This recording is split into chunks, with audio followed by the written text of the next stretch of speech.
Hello everyone, my name is Sushant Trivedi और Eva IAS में आप सभी का स्वागत है।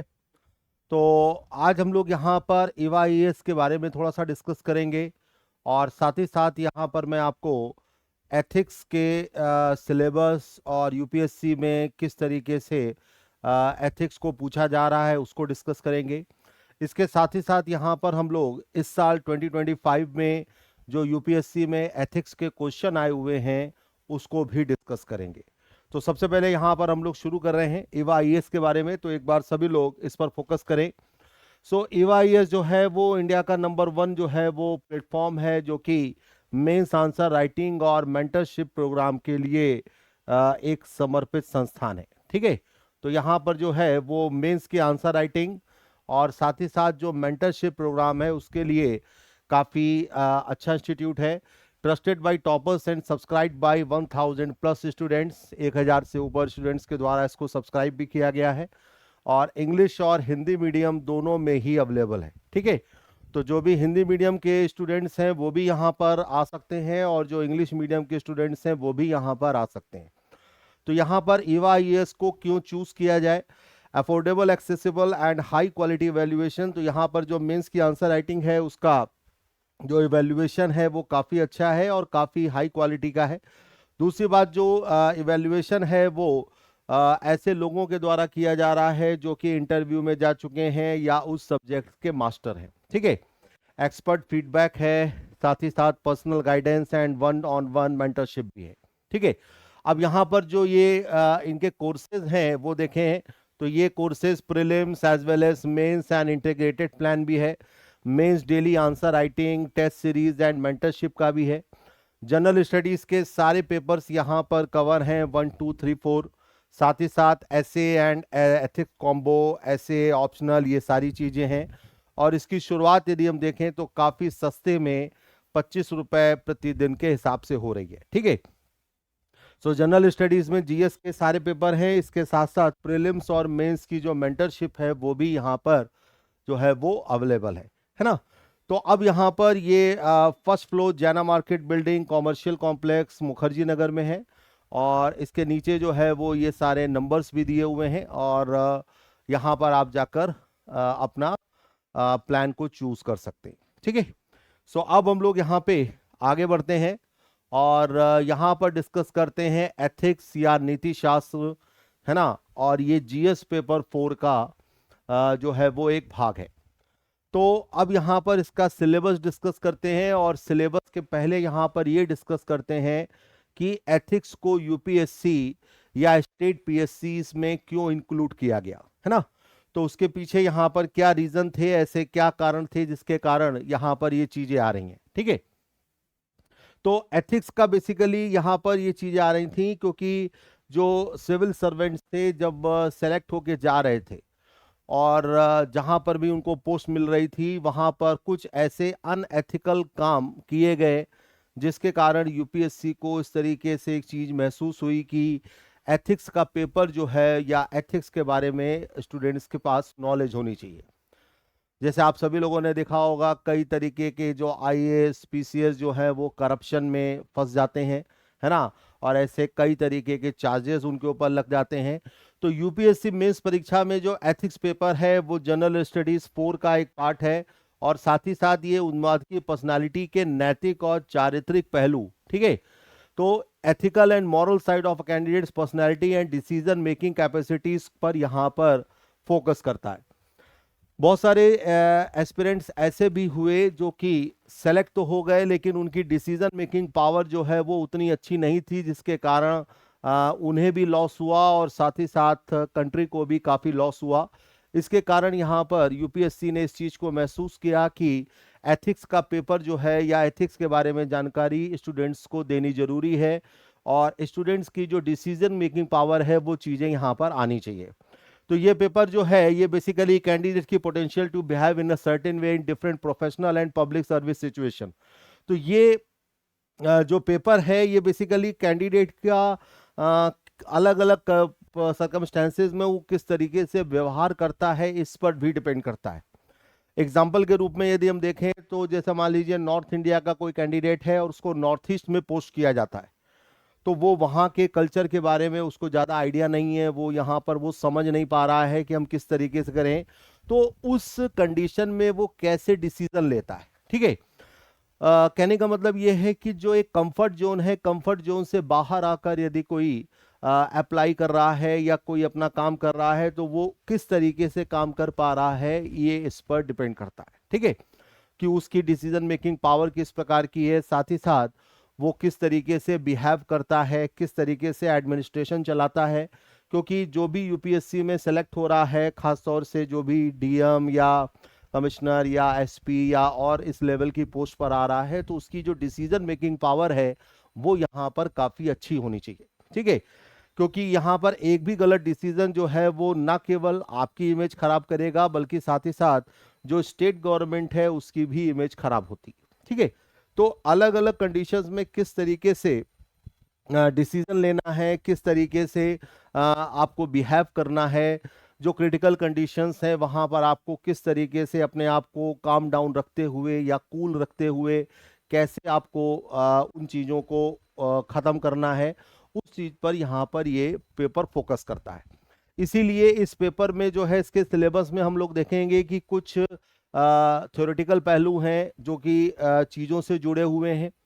इसी के साथ साथ यहाँ पर कई सारी केस स्टडीज भी आती हैं। तो वो जो केस स्टडीज हैं वो यहाँ पे कैंडिडेट की कैपेसिटी को मतलब जज करती हैं कि कैंडिडेट्स जो है वो उन कैपेसिटीज में किस तरीके से यहाँ पर डिसीजन लेगा। ठीक है, तो इस तरीके से यहाँ पर यूपीएससी मेंस में जो एथिक्स का पेपर जुड़ा, उसके पीछे का लॉजिक यहाँ पर ये था। ठीक है, तो अब हम लोग यहाँ पर इसके कुछ टॉपिक्स पर फोकस करते हैं। तो जैसे यहाँ पर हम देखें तो यहाँ पर जो एक मेन टॉपिक है वो है ह्यूमन इंटरफेस एंड एथिक्स, है ना। तो ह्यूमन इंटरफेस और एथिक्स जो है वो हमें क्या बता रहा है, वो यहाँ पर थोड़ा सा हम देखते हैं। तो यहाँ पे contribution of philosophers and moral thinkers from India and the world, Bharat और दुनिया के जो दार्शनिक हैं और साथ ही साथ जो नैतिक विचारक हैं, इनका क्या योगदान है। मतलब जो इंडिया के और वर्ल्ड के फिलोसफर्स हैं, उन्होंने किस तरीके से यहाँ पे कंट्रीब्यूट किया, क्या उन्होंने कहा, वो यहाँ पर हम समझेंगे। साथ ही साथ यहाँ पर आती है निजी और सार्वजनिक जीवन संबंधों में नैतिकता, ethics in private and public relation, किस तरीके से हम पब्लिक रिलेशंस में या प्राइवेट रिलेशंस में एथिकल स्टैंडर्ड्स को मेंटेन करेंगे, है ना। क्या क्या चीज़ें ऐसी होनी चाहिए जो कि इसको पूरा करती हैं। साथ ही साथ यहाँ पर आता है role of family, society and educational institutions in inculcating values, मूल्यों को विकसित करने में परिवार, समाज और शैक्षणिक संस्थानों की क्या भूमिका होती है। यहाँ पर यह भी एक इम्पॉर्टेंट चीज है, क्योंकि किसी भी चाइल्ड का जो भी या किसी भी बच्चे का जो भी एजुकेशनल बैकग्राउंड होता है, वहां से ये सारी चीजें डेवलप होनी शुरू होती हैं। यदि एजुकेशनल बैकग्राउंड जो है वो अच्छा है, वहाँ पर उसको मॉरल एजुकेशन या एक नैतिक शिक्षा दी गई है, तो ये एक माना जा सकता है कि वो मॉरली या एथिकली जो है वो काफी हद तक सही होगा। ठीक है, इसी के साथ साथ human values, lessons from the lifes and teachings of great teachers, है ना। जो भी महान शिक्षक हुए, उनके जीवन और शिक्षाओं से क्या सबक लिया गया या क्या क्या चीजें यहाँ पर आ रही हैं, वो भी यहाँ पर हम लोग समझेंगे। ठीक है, इसके बाद आता है एडमिनिस्ट्रेटर्स एंड रिफॉर्मर्स, प्रशासक और जो सुधारक हैं, इनके यहाँ पर किस तरीके से काम थे, डायमेंशंस ऑफ एथिक्स, नैतिकता के क्या आयाम रहे, determinants and consequences of ethics and human actions, मानव कार्यों में नैतिकता के निर्धारक और साथ ही साथ जो भी उसके परिणाम थे, वो भी यहाँ पर इस टॉपिक का हिस्सा है। ठीक है, तो यहाँ पर जो पहला टॉपिक है ह्यूमन इंटरफेस एंड एथिक्स, वो इन चीज़ों को बता रहा है कि जो फिलोसफर्स का रोल है वो किस तरीके का है, जो भी टीचर्स हैं उनका क्या रोल है, साथ ही साथ जो एजुकेशनल इंस्टीट्यूशंस हैं वो चाइल्ड के ब्रेन को डेवलप करने में या उसको एथिकली और मॉरली एजुकेट करने में कहाँ तक इम्पॉर्टेंट है, वो चीज़ें इस टॉपिक से जुड़ी हुई हैं। ठीक है, सो अब हम लोग आगे बढ़ते हैं। अब एक चीज आती है प्रोबिटी इन गवर्नेंस या शासन में शुचिता, है ना। इसमें आता है कंसेप्ट ऑफ पब्लिक सर्विस, लोक सेवा की अवधारणा क्या है, information sharing and transparency in government, सरकार में रहकर किस तरीके से आप सूचनाओं को साझा कर सकते हैं या किस तरीके से आप पारदर्शिता करते हैं, है ना, वो चीज इससे जुड़ी है। Philosophical basis of governance and probity, शासन और ईमानदारी का जो दार्शनिक आधार है वो यहाँ पर किस तरीके का है। ठीक है, अब जैसे यहाँ पर बच्चों को ये लगता है कि जो शुचिता है और ईमानदारी है ये दोनों एक ही है ना, तो प्रोबिटी जो है वो कुछ लेवल में हाई हो जाती है ऑनेस्टी से। ठीक है, तो ऑनेस्टी, इंटीग्रिटी एंड प्रोबिटी ये तीनों अलग अलग वर्ड्स हैं जो हम लोग जब पढ़ेंगे तब इस तीनों वर्ड्स को समझेंगे। तो बहुत सारे बच्चे जो हैं वो ये मान के चलते हैं कि ये सब सिनोनिम्स हैं, है ना, ये तीनों एक ही वर्ड हैं और इनका मतलब भी एक ही है। ठीक है, तो ऐसा लगता है कि ऑनेस्टी, इंटीग्रिटी एंड प्रोबिटी ये सब एक ही है, लेकिन एथिक्स के पॉइंट ऑफ व्यू से देखें तो ये सब चीजें अलग अलग है ना। यूटिलाइजेशन ऑफ पब्लिक फंड, है ना, सार्वजनिक निधि का उपयोग किस तरीके से यहाँ पर किया जाए। जैसे हम लोग देखते हैं कि अलग अलग जो एडमिनिस्ट्रेटर हैं या जो हम लोग न्यूज़पेपर में पढ़ते हैं तो वहाँ पर जो पब्लिक फंड है उसका मिस यूटिलाइजेशन भी होता है, और ये मिस यूटिलाइजेशन में सरकार के साथ साथ कहीं ना कहीं जो एडमिनिस्ट्रेटर्स हैं वो भी इन्वॉल्व रहते हैं।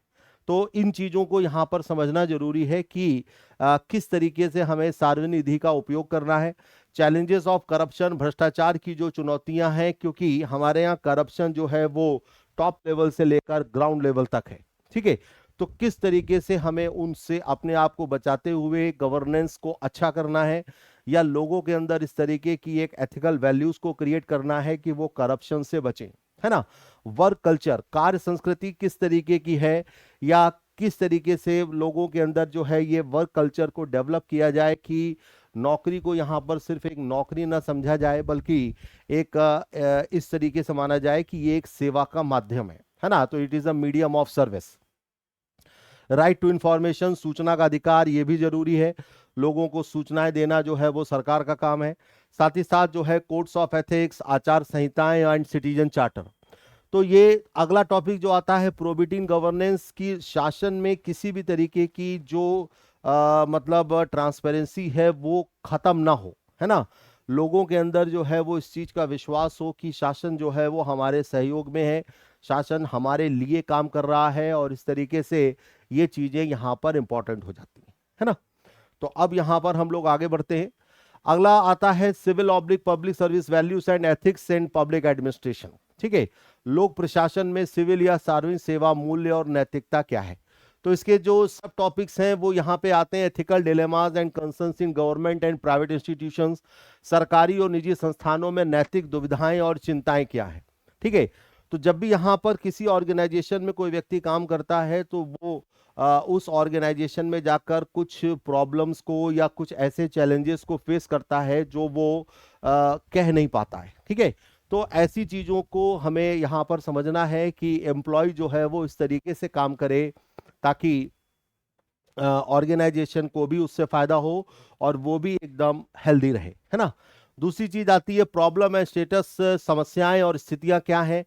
Laws, rules, regulations and conscience as source of ethical resources, है ना, तो नैतिक संसाधनों के स्रोत के रूप में कानून, नियम, विनियमन और किस तरीके से इनका जो रूप है वो यहाँ पर क्या होगा, वो चीजें यहाँ पर समझने वाली होती हैं। ठीक है, कि किस तरीके से जो रूल्स रेगुलेशंस हैं वो यहाँ पर फॉलो किए जाएं, किसी भी तरीके से रूल्स एंड रेगुलेशंस का वायलेशन ना हो, और कोई भी ऐसी चीज ना हो जो कि मतलब गवर्नेंस में किसी तरीके की जो है वो रुकावट को पैदा करे, है ना। अब यहाँ पे अगली चीज आती है ethical issues in international relations and funding, अंतर्राष्ट्रीय संबंधों और फंडिंग में नैतिक मुद्दे जो हैं वो यहाँ पर जरूरी है, क्योंकि जो इंटरनेशनल रिलेशन है इसमें यहाँ पर एक कंट्री की इमेज जुड़ी होती है और साथ ही साथ उस पर्सनालिटी की भी इमेज यहाँ पर जुड़ी होती है। ठीक है, एग्जाम्पल के रूप में जैसे देखें हमारे इस समय के जो करंट फॉरेन मिनिस्टर है सुब्रमण्यम जयशंकर, ये इंडियन फॉरेन सर्विसेज के ऑफिसर थे और बाद में आज हमारे फॉरेन मिनिस्टर हैं। तो इनके द्वारा कुछ ऐसे काम जरूर किए गए होंगे जिससे सरकार की नज़र इन पर गई और सरकार ने यहाँ पर इस लायक उनको समझा कि इस तरीके के इंटरनेशनल रिलेशंस के लिए एक ऐसा व्यक्ति आना चाहिए जिसको इसके बारे में अच्छी नॉलेज हो, है ना। अब किसी ऐसे पर्सन को हम लेके आए जिसको उसकी नॉलेज ना हो तो वो यहाँ पर आने के बाद उतनी अच्छी परफॉर्मेंस नहीं दे पाएगा जो उस लेवल का व्यक्ति दे पाएगा जो ऑलरेडी उससे जुड़ा हुआ है। ठीक है, तो कहने का मतलब यहाँ पर ये आता है कि इंटरनेशनल रिलेशंस में हमें और ज़्यादा थोड़ा सा ध्यान रखने की जरूरत है। साथ ही साथ यहाँ पर कॉरपोरेट गवर्नेंस, जो भी यहाँ पर निगम से संबंधित शासन प्रणाली है कि किस तरीके से कॉरपोरेट स्ट्रक्चर को आगे बढ़ाया जाए, देश के विकास में वो किस तरीके से सहयोग करे, वो चीजें यहाँ पर समझने वाली होती हैं। अकाउंटेबिलिटी एंड एथिकल गवर्नेंस, जवाबदेही और नैतिक शासन, ये भी यहाँ पर एक बहुत इंपॉर्टेंट चीज है, क्योंकि अकाउंटेबिलिटी यदि नहीं होगी तो यहाँ पर व्यक्ति की जो कार्यक्षमता है वो कहीं ना कहीं प्रभावित होती है। उसके अंदर इस चीज का घमंड आ जाता है कि मैं किसी के प्रति अकाउंटेबल नहीं हूं, तो मैं जो कुछ भी चाहूंगा वो करूंगा। तो ये चीजें जो है वो गवर्नेंस के पॉइंट ऑफ व्यू से देखा जाए तो काफी हद तक गलत हो जाती है, और कहीं ना कहीं लोगों का इससे विश्वास जो है वो उठने लगता है ना। इसके बाद आता है strengthening of ethical and moral values in governance. शासन व्यवस्था में जो नैतिक मूल्य हैं उनको यहाँ पे सुदृढ़ बनाना, जो भी यहाँ पर मोरल वैल्यूज हैं उसको सुदृढ़ बनाना बहुत जरूरी है, क्योंकि ऑर्गेनाइजेशन में या किसी इंस्टीट्यूट में जब कोई या कई सारे एम्प्लॉयज काम करते हैं तो उनके बीच में जो ये एक मॉरल रिलेशन है वो यहाँ पर बुनना जरूरी है। कोई दूसरे के खिलाफ इस तरीके से काम ना करे, और साथ ही साथ जो है हर व्यक्ति जो है उसकी सोच ये हो कि रूल्स एंड रेगुलेशंस को फॉलो करते हुए हम अपने इंस्टीट्यूट या अपने ऑर्गेनाइजेशन को किस हद तक आगे लेके जा सकते हैं। ठीक है, तो ये सारी चीजें इसमें आती हैं। अब यहाँ पे अगली चीज आती है एटीट्यूड या मनोवृत्ति, है ना। इसमें आता है कि स्ट्रक्चर एंड फंक्शंस किस प्रकार का है, कि किसी भी व्यक्ति का जो काम करने का एटीट्यूड होता है वही उसके आगे काम में भी हमें वो दिखता है ना। कोई व्यक्ति किस तरीके से काम कर रहा है, किस तरीके से चीजों को हैंडल कर रहा है, तो ये उसके एटीट्यूड पर डिपेंड करता है। बहुत सारे लोग इसको बहुत आराम से कर लेते हैं, बहुत सारे लोग इसको बहुत टेंशनाइज होकर करते हैं। तो जब भी यहाँ पर कोई काम टेंशनाइज होकर किया जाएगा तो उसमें गलती होने के चांसेस रहते हैं, या कहीं ना कहीं कुछ स्वार्थ या सेल्फिशनेस आ जाती है। ये भी एक एटीट्यूड है जहाँ पर पर्सनल जो इंटरेस्ट है वो ज़्यादा हावी होने लगते हैं, है ना, एज कंपेयर टू ऑर्गेनाइजेशनल जो इंस्टीट्यूट्स हैं। ठीक है, तो ये सारी चीजें इसमें आती है। इसके बाद यहाँ पर आता है सोशल इन्फ्लुएंस एंड परसुएशन, है ना। साथ ही साथ इसमें पॉलिटिकल एंड मॉरल एटीट्यूड भी आता है, क्योंकि जो एडमिनिस्ट्रेटर है, चाहे वो पुलिस में हो चाहे वो प्रशासन में हो, वो कहीं ना कहीं पॉलिटिक्स से यहाँ पर उसे जूझना पड़ता है, क्योंकि अलग अलग राज्य सरकारों का एटीट्यूड भी अलग अलग होता है ना। और इस स्थिति में किस तरीके से काम करना है, किस तरीके से हमें अपने रूल्स एंड रेगुलेशंस को वायलेट ना करते हुए सरकार के साथ हर स्तर पर सहयोग करना है, और कोशिश ये करनी है कि किसी भी तरीके से कुछ गलत ना हो, है ना। ये सारी चीजें यहाँ पर आती हैं। अगला यहाँ पे पॉइंट आता है इमोशनल इंटेलिजेंस, है ना। इमोशनल इंटेलिजेंस में मतलब ये हम कह सकते हैं कि जो भी कंसेप्ट हैं या शासन प्रशासन में उनकी उपयोगिता या उनका अनुप्रयोग किस तरीके से होता है, वो चीजें यहाँ पर हमें देखनी है और हम लोग उस चीजों को पढ़ेंगे। ठीक है, तो aptitude and foundational values for civil services इसमें आ गई, और साथ ही साथ इम्पार्शियलिटी, है ना, integrity, non participation, dedication to public services. तो ये सारी चीजें जो हैं वो शासन और प्रशासन से कहीं ना कहीं जुड़ी हुई हैं, और इन सब चीजों का जो वैल्यू है वो किसी ना किसी तरीके से लोगों के अंदर इस बात को बैठाना है कि शासन जो है वो आपके फेवर में काम कर रहा है, या आप जो है वो शासन से जो कुछ भी चाहेंगे, जो कुछ भी मांगेंगे, वो शासन आपको पूरी तरीके से प्रोवाइड कराने में हेल्पफुल हो सकता है। ठीक है, अब इस सारी चीजों से जुड़े हुए जो है वो केस स्टडीज आती हैं, और केस स्टडीज में जो है वो अलग अलग टाइप की सिचुएशंस दी जाती हैं, कि जैसे मान लीजिए कोई व्यक्ति कहीं पर एसडीएम है और उसके सामने कुछ ऐसी प्रॉब्लम आ गई तो उसे क्या करना चाहिए, है ना। मतलब उसे रूल्स एंड रेगुलेशंस भी फॉलो करने हैं, और साथ ही साथ सामने वाले के साथ गलत भी ना हो, है ना, इन चीज़ों को भी ध्यान में रखना है। तो ऐसी बहुत सारी केस स्टडीज हैं, तो उसको जो है हम लोग जब इसको पूरा डिस्कस करेंगे तब यहाँ पर इन चीज़ों को भी लेकर आएंगे। ठीक है, अब यहाँ पर जो यूपीएससी का सेक्शन ए है वो 120 मार्क्स का है, जिसमें एथिक्स एंड ह्यूमन इंटरफेस है ना। तो ये चीजें अभी हम लोगों ने डिस्कस की थी कि जो भी understanding ethics in human interactions, जो भी मतलब आपस में जो ह्यूमन इंटरेक्शन हो रहा है उनकी में किस तरीके से एक एथिक्स को डेवलप करना है या एथिक्स कैसे समझना है, साथ ही साथ emotional intelligence and its application in administration governance, भावनात्मक बुद्धिमत्ता और प्रशासन और शासन में इसका अनुप्रयोग किस तरीके से किया जाए, ये भी इसी सेक्शन का पार्ट है। तो सेक्शन ए में जो 125 नंबर्स का है उसमें इस टाइप के ये चीजें आती हैं। Contribution of moral thinkers and philosophers to ethical thought, जो भी अभी हम लोगों ने देखा था कि जो भी इंडियन एंड वर्ल्ड के जो फिलोसफर्स हैं उनका एथिकल आइडियाज उनके क्या थे या किस तरीके से उनका कंट्रीब्यूशन था वो यहाँ पर आएगा और उससे भी यहाँ पर क्वेश्चन पूछे जाते हैं। ठीक है।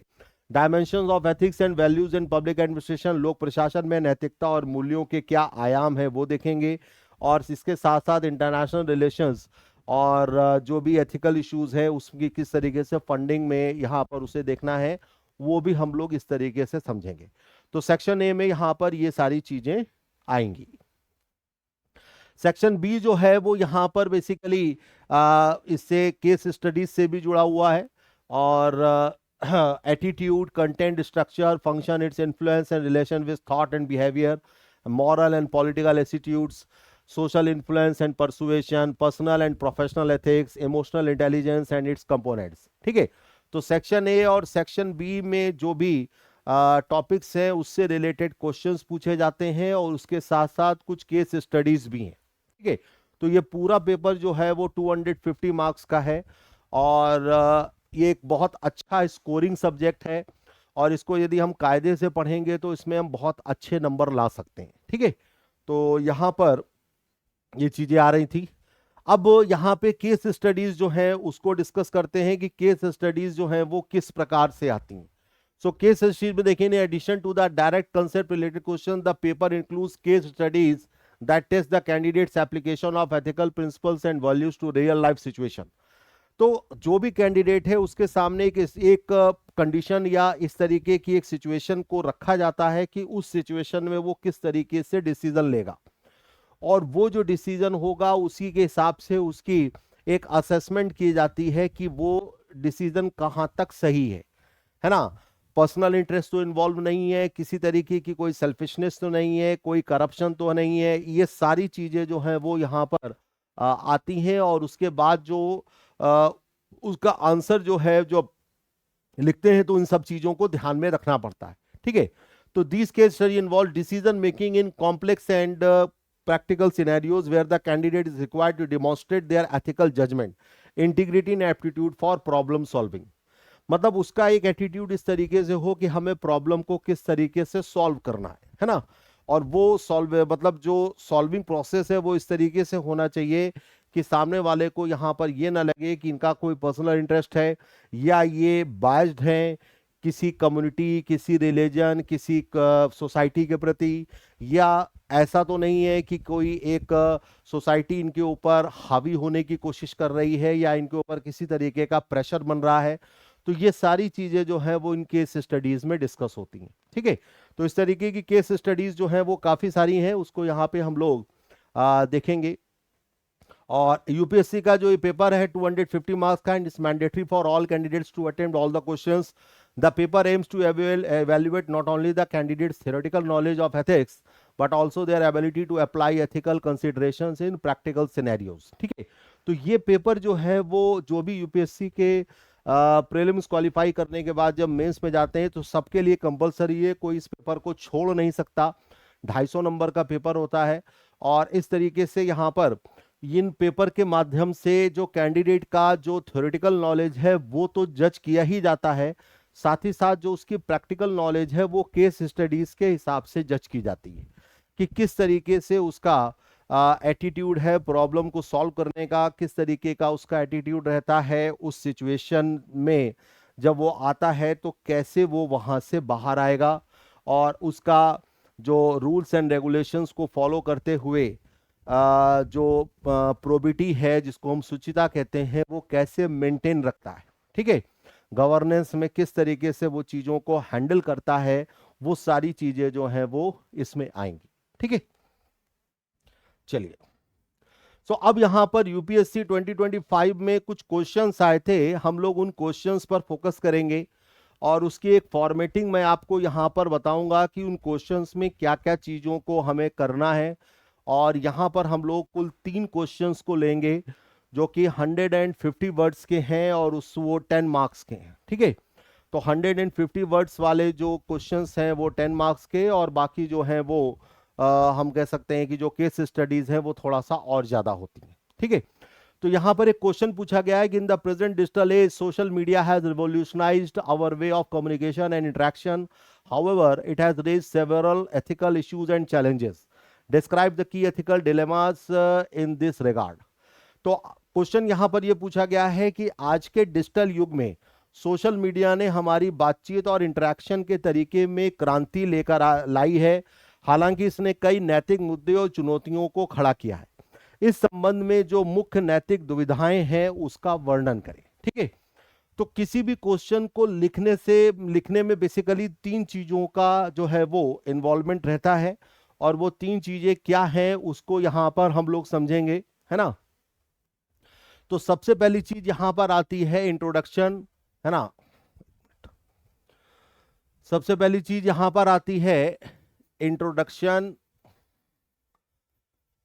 या उसकी जो भूमिका है ना, कि वो क्वेश्चन जो है वो उसकी शुरुआत हम कैसे करेंगे। फिर दूसरी चीज यहां पर आती है मेन बॉडी या मेन पार्ट, है ना, जिसको हम मुख्य भाग कहते हैं, कि यहां पर जो क्वेश्चन से रिलेटेड चीजें हैं वो सारी आ जाएं।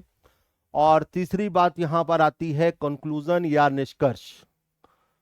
ठीक है, तो ये 3 चीजों पर हर क्वेश्चन का पूरा बेस होता है। तो हम लोग यहाँ पर जितने भी क्वेश्चन सॉल्व करेंगे उनको इसी तरीके से देखने की कोशिश करेंगे। और यहाँ पर मैं जब स्लाइड पर पूरा लिखूंगा, है ना, तो उसके बाद आपको थोड़ा सा देखने का एक ऑप्शन भी रहेगा कि क्या क्या चीजें जो हैं वो इम्पोर्टेंट हो रही हैं, है ना। तो यहाँ पे शुरुआत करते हैं इसके इंट्रोडक्शन से या भूमिका से। तो इसकी जो भूमिका है वो यहाँ पर क्वेश्चन के हिसाब से ही हमें लेनी है कि सोशल मीडिया जो है वो कई तरीके की नैतिक चुनौतियों को पेश कर रहा है, और ये चुनौतियां जो हैं वो नैतिक दुविधाओं को भी बता रही हैं, और उसके साथ साथ हमें ये भी देखना है कि डिजिटल युग में इसकी गंभीरता से जांच होनी चाहिए। ठीक है, तो यहां पर यदि हम इंट्रोडक्शन वाला पार्ट लें तो उसमें पहला पॉइंट ये आएगा कि जो सोशल मीडिया है, ठीक है, सोशल मीडिया जो है वो क्रिएट्स एथिकल चैलेंजेस, है ना। अब भूमिका में चूंकि यहां पर हम बहुत ज्यादा नहीं लिख सकते क्योंकि हमारे पास 150 वर्ड्स का ही एक जो वर्ड लिमिट है उसको हमें देखना है। तो 150 वर्ड्स वाला जो क्वेश्चन है उसमें ±10% तक का एक मार्जिन हो सकता है। मान लीजिए 150 वर्ड्स का है तो ±10%, मतलब आप इसे 125 से लेकर 165 वर्ड्स तक लिख सकते हैं। इससे ज्यादा यदि आप लिखेंगे तो आपका कहीं ना कहीं एक क्वेश्चन दूसरा छूटेगा सॉरी, क्योंकि पेपर जो है वो 3 आवर्स का या 3 घंटे का होता है, और पेपर इस तरीके से डिजाइन किया जाता है कि वो 3 घंटे में पूरा हो जाए।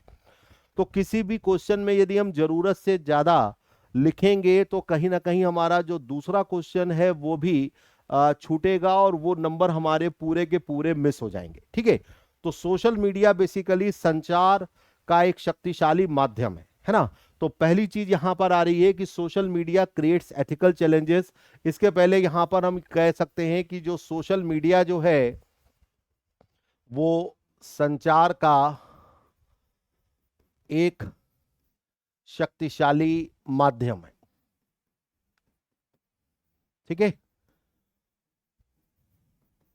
तो सोशल मीडिया संचार का एक शक्तिशाली माध्यम है जो कहीं ना कहीं ट्रांसपेरेंसी और कनेक्टिविटी को बढ़ावा देता है, लेकिन प्राइवेसी, रॉन्ग इंफॉर्मेशन या जो अकाउंटेबिलिटी है इसके कारण नैतिक चुनौतियां भी पेश होती हैं, या नैतिक जो मतलब मॉरल चैलेंजेस हैं वो भी यहाँ पर आ रहे हैं। और साथ ही साथ ये जो चिंताएं हैं वो कहीं ना कहीं नैतिक दुविधाओं को उजागर करती हैं। ठीक है, तो यहाँ पर ये पॉइंट नंबर 1 कर लेते हैं, ये 2 कर लेते हैं, ये 3 कर लेते हैं कि ये जो चिंताएं हैं, ये चिंताएं नैतिक दुविधाओं को नैतिक दुविधाओं को प्रस्तुत करती हैं।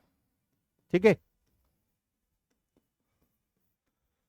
सो क्लास जो है वो भी मेरी इसी टाइप से चलेगी, जो बाइलिंगुअल फेस में, जैसे हिंदी इंग्लिश दोनों मिक्स टाइप का है ना। तो अब यहां पर जो मुख्य नैतिक चिंताएं हैं उसमें पहली चीज क्या आती है ना। यहां पर हमने केवल 2 लाइन या 3 लाइन में हमने एक भूमिका लिखी कि सोशल मीडिया जो है वो संचार और संचार और लामबंदी का एक सशक्तिकरण माध्यम है, जो कि अभिव्यक्ति और पारदर्शिता को बढ़ावा देता है, लेकिन गोपनीयता, गलत सूचना और जो जिम्मेदारी की नैतिक चुनौतियां हैं उसको भी पेश कर रहा है। और ये कहीं ना कहीं नैतिक दुविधाओं को बता रही हैं, जो कि डिजिटल युग में इनकी गंभीरता से जांच की जानी चाहिए। तो ये जो मैंने आपको बोला है ये पूरा एज इट इज नहीं लिखना है, इसमें जो मेन मेन चीजें हैं वो यहाँ पे लिख सकते हैं आप। इसके बाद सीधा हम लोगों को मेन पार्ट पे है ना आ जाना है। मेन पार्ट की जो है वो अब यहां से शुरुआत हो जाती है। तो मेन पार्ट में जो पहला पॉइंट आता है वो यहां पर आता है गोपनीयता, और गोपनीयता वर्सेस या बनाम प्रचार। ठीक है, तो यहां पे प्राइवेसी वर्सेस पब्लिसिटी। तो पहला पॉइंट यहां पर आएगा गोपनीयता बनाम प्रचार। इसको इंग्लिश में हम क्या कहेंगे, प्राइवेसी वर्सेस पब्लिसिटी। ठीक है, तो ये पहला पॉइंट आएगा जिसको हमें यहां पर लिखना है। तो प्राइवेसी वर्सेस पब्लिसिटी में हम क्या कहेंगे कि जो इस तरीके का लगातार डाटा संग्रह है वो कहीं ना कहीं प्राइवेसी के अधिकार को चुनौती दे रहा है। ठीक है, हमारा जो डाटा है वो कई सारी कंपनीज के पास पहुंच रहा है और उनके माध्यम से हमें कई तरीके के नुकसान हो रहे हैं। जैसे एग्जाम्पल के रूप में हाल में ही डिजिटल अरेस्ट की कई सारी घटनाएं हुई। तो ये डिजिटल अरेस्ट की जो घटनाएं हैं इसमें ज्यादातर सीनियर सिटीजन या लेडीज को ही टारगेट बनाया गया। तो ये डाटा कहीं ना कहीं लीक हुआ और इसके कारण जो है वो यहां पर ये प्रॉब्लम आई। ठीक है, तो यहां पर जो इसमें एक पॉइंट हम ये कह सकते हैं कि जो डाटा संग्रह है ना, डाटा संग्रह जो है वो डाटा संग्रह जो है वो प्राइवेसी को चुनौती दे रहा है। ठीक है, अब यहां पर आंसर लिखने में यदि आप कुछ ना कुछ एग्जाम्पल जोड़ देंगे तो ज्यादा अच्छा रहेगा।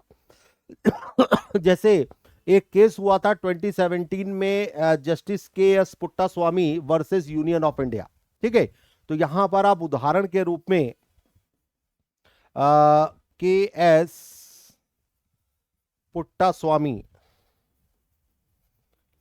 पुट्टास्वामी वर्सेस है ना भारत सरकार का एक केस आया था 2017 में। ठीक है, इसमें यहां पर इन चीजों पर फोकस किया गया था कि ये जो है वो हमारा एक सॉरी, ये जो है वो हमारा एक मौलिक अधिकार है कि हम अपना डाटा जो है वो किसको दें या किसको ना दें। फिर इसी के साथ साथ आप एक एग्जांपल दे सकते हैं, जैसे कैम्ब्रिज एनालिटिका जो घोटाला हुआ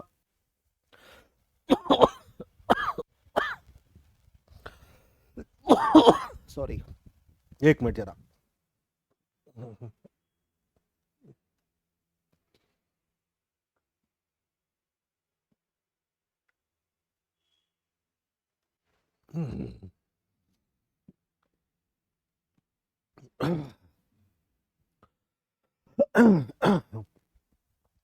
तो यहां पर जैसे मैं ये बता रहा था कि जो कैम्ब्रिज एनालिटिका घोटाला है, यहां पर ये चीजें आई कि राजनीतिक प्रचार के लिए पर्सनल डाटा या व्यक्तिगत डाटा का दुरुपयोग किया जा रहा है। ठीक है, तो एक बार मैं चाहूंगा कि आप इसको देख लें थोड़ा सा।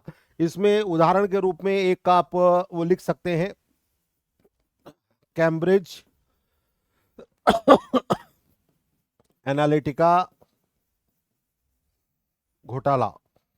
ठीक है, इसको आप यहां पर लिख सकते हैं। ठीक है, एक बार इसको देखिए फिर हम लोग आगे बढ़ते हैं।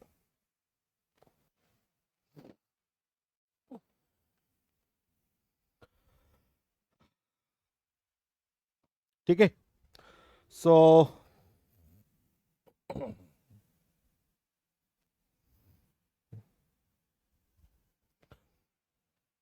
तो इसका मेन पार्ट में जो पहला भाग है वो यहां पर ये आया। अब अगला जो इसमें आता है वो आता है freedom of expression versus hate speech, है ना। तो यहां पर दूसरा आएगा freedom of expression versus hate speech. ठीक है। इसको हिंदी में हम क्या कहेंगे? अभिव्यक्ति की स्वतंत्रता वर्सेस या बनाम नफरत फैलाने वाला भाषण। ठीक है। अभिव्यक्ति की स्वतंत्रता बनाम नफरत फैलाने वाला भाषण। ठीक है। ये भी यहां पर एक अलग चैलेंज के रूप में आ रहा है। फ्रीडम ऑफ एक्सप्रेशन जो है वो ऐसा नहीं होना चाहिए जो कहीं ना कहीं दूसरे को नुकसान पहुंचाए। जैसे एग्जांपल के रूप में आप इसमें कह सकते हैं कि व्हाट्सएप पर सांप्रदायिक जो गलत सूचना थी, उसने मुजफ्फरपुर जो दंगे हुए थे 2013 में, उसके कारण उसमें काफी हिंसा को भड़काया। तो फ्रीडम ऑफ एक्सप्रेशन ऐसा नहीं होना चाहिए जो कि हेट को आगे बढ़ाए या कहीं ना कहीं एक वायलेंस को क्रिएट करे, है ना। तो यहां पर आप एग्जाम्पल के रूप में इसको लिख सकते हैं मुजफ्फरपुर, सॉरी, मुजफ्फरनगर, मुजफ्फरपुर कह रहा हूं, मुजफ्फरपुर बिहार में है। मुजफ्फरनगर यूपी में है। मुजफ्फरनगर दंगे ये 2013 में हुआ था और यहां पर व्हाट्सएप में गलत सूचना ने लोगों के अंदर इस तरीके से चीजों को बढ़ा दिया। अगला यहां पर आता है वो है लाभ का मकसद वर्सेस सामाजिक हिस्सेदारी। ठीक है। तो यहां पर पॉइंट नंबर 3 आएगा, लाभ का मकसद बनाम सामाजिक हिस्सेदारी। देखिए यहां पर मैं आपको थोड़ा सा डिटेल में बता रहा हूं, लेकिन यहां पर आपको वर्ड लिमिट का जरूर ध्यान रखना है। तो यहां पर जो सारी चीजें हैं इसमें कोशिश आपको करनी है कि ये सारी चीजें थोड़ी थोड़ी आ जाएं, नहीं तो फिर दिक्कत हो सकती है। क्योंकि यहां पर यदि सारी चीजें आप लिखेंगे तो उस हिसाब से आपको नंबर भी अच्छे मिलेंगे। ठीक है। तो इसको हम कह सकते हैं profit motive versus social responsibility, है ना। अब इसको यहां पर हम कैसे समझ सकते हैं? कई बार ऐसा होता है कि हम अपने लाभ के लिए कुछ ऐसी चीजों को कर देते हैं जो कि एक सोशल रिस्पॉन्सिबिलिटी के बारे में हमारी जो चीजें हैं उसको वायलेट करती है। ठीक है। जैसे एग्जाम्पल के रूप में आप कह सकते हैं कि जो यूट्यूब के जो रिकमेंडेशन एल्गोरिदम है, ये कहीं ना कहीं एक चरमपंथी जो सामग्री है उसको बढ़ावा देते हैं, है ना। तो यहां पर जो है इस तरीके से इसको समझना चाहिए कि एक जो भी हमारी नैतिकता है वर्सेस हमारी जो सामाजिक जिम्मेदारी है, उसको हमें समझना होगा और उसके हिसाब से ही हमें यहां पर चीजों को करना होगा। ठीक है। तो इस चीज को यहां पर एक समझा जा सकता है उदाहरण के रूप में। यहां पर आप कह सकते हैं कि YouTube के जो एल्गोरिदम है, ठीक है, ये कहीं ना कहीं जो नैतिकता पर प्रश्न चिन्ह लगा देते हैं। ये हर बार नहीं होता है, लेकिन कुछ चीजों में यहां पर ये आ सकती है। तो आप इसको कभी कभी या इस तरीके से लिख सकते हैं। ठीक है। तो यहां पे जो पॉइंट नंबर 2 है, पॉइंट नंबर 3 है, इसको मैं चाहूंगा एक बार आप लोग देखें, है ना। और फिर इसके बाद हम लोग यहां पे आगे बढ़ते हैं।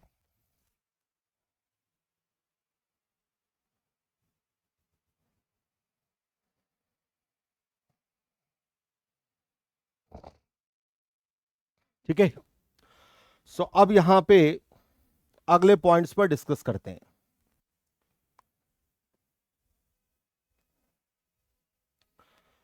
सो अब यहां पर पॉइंट नंबर 4 आता है ना।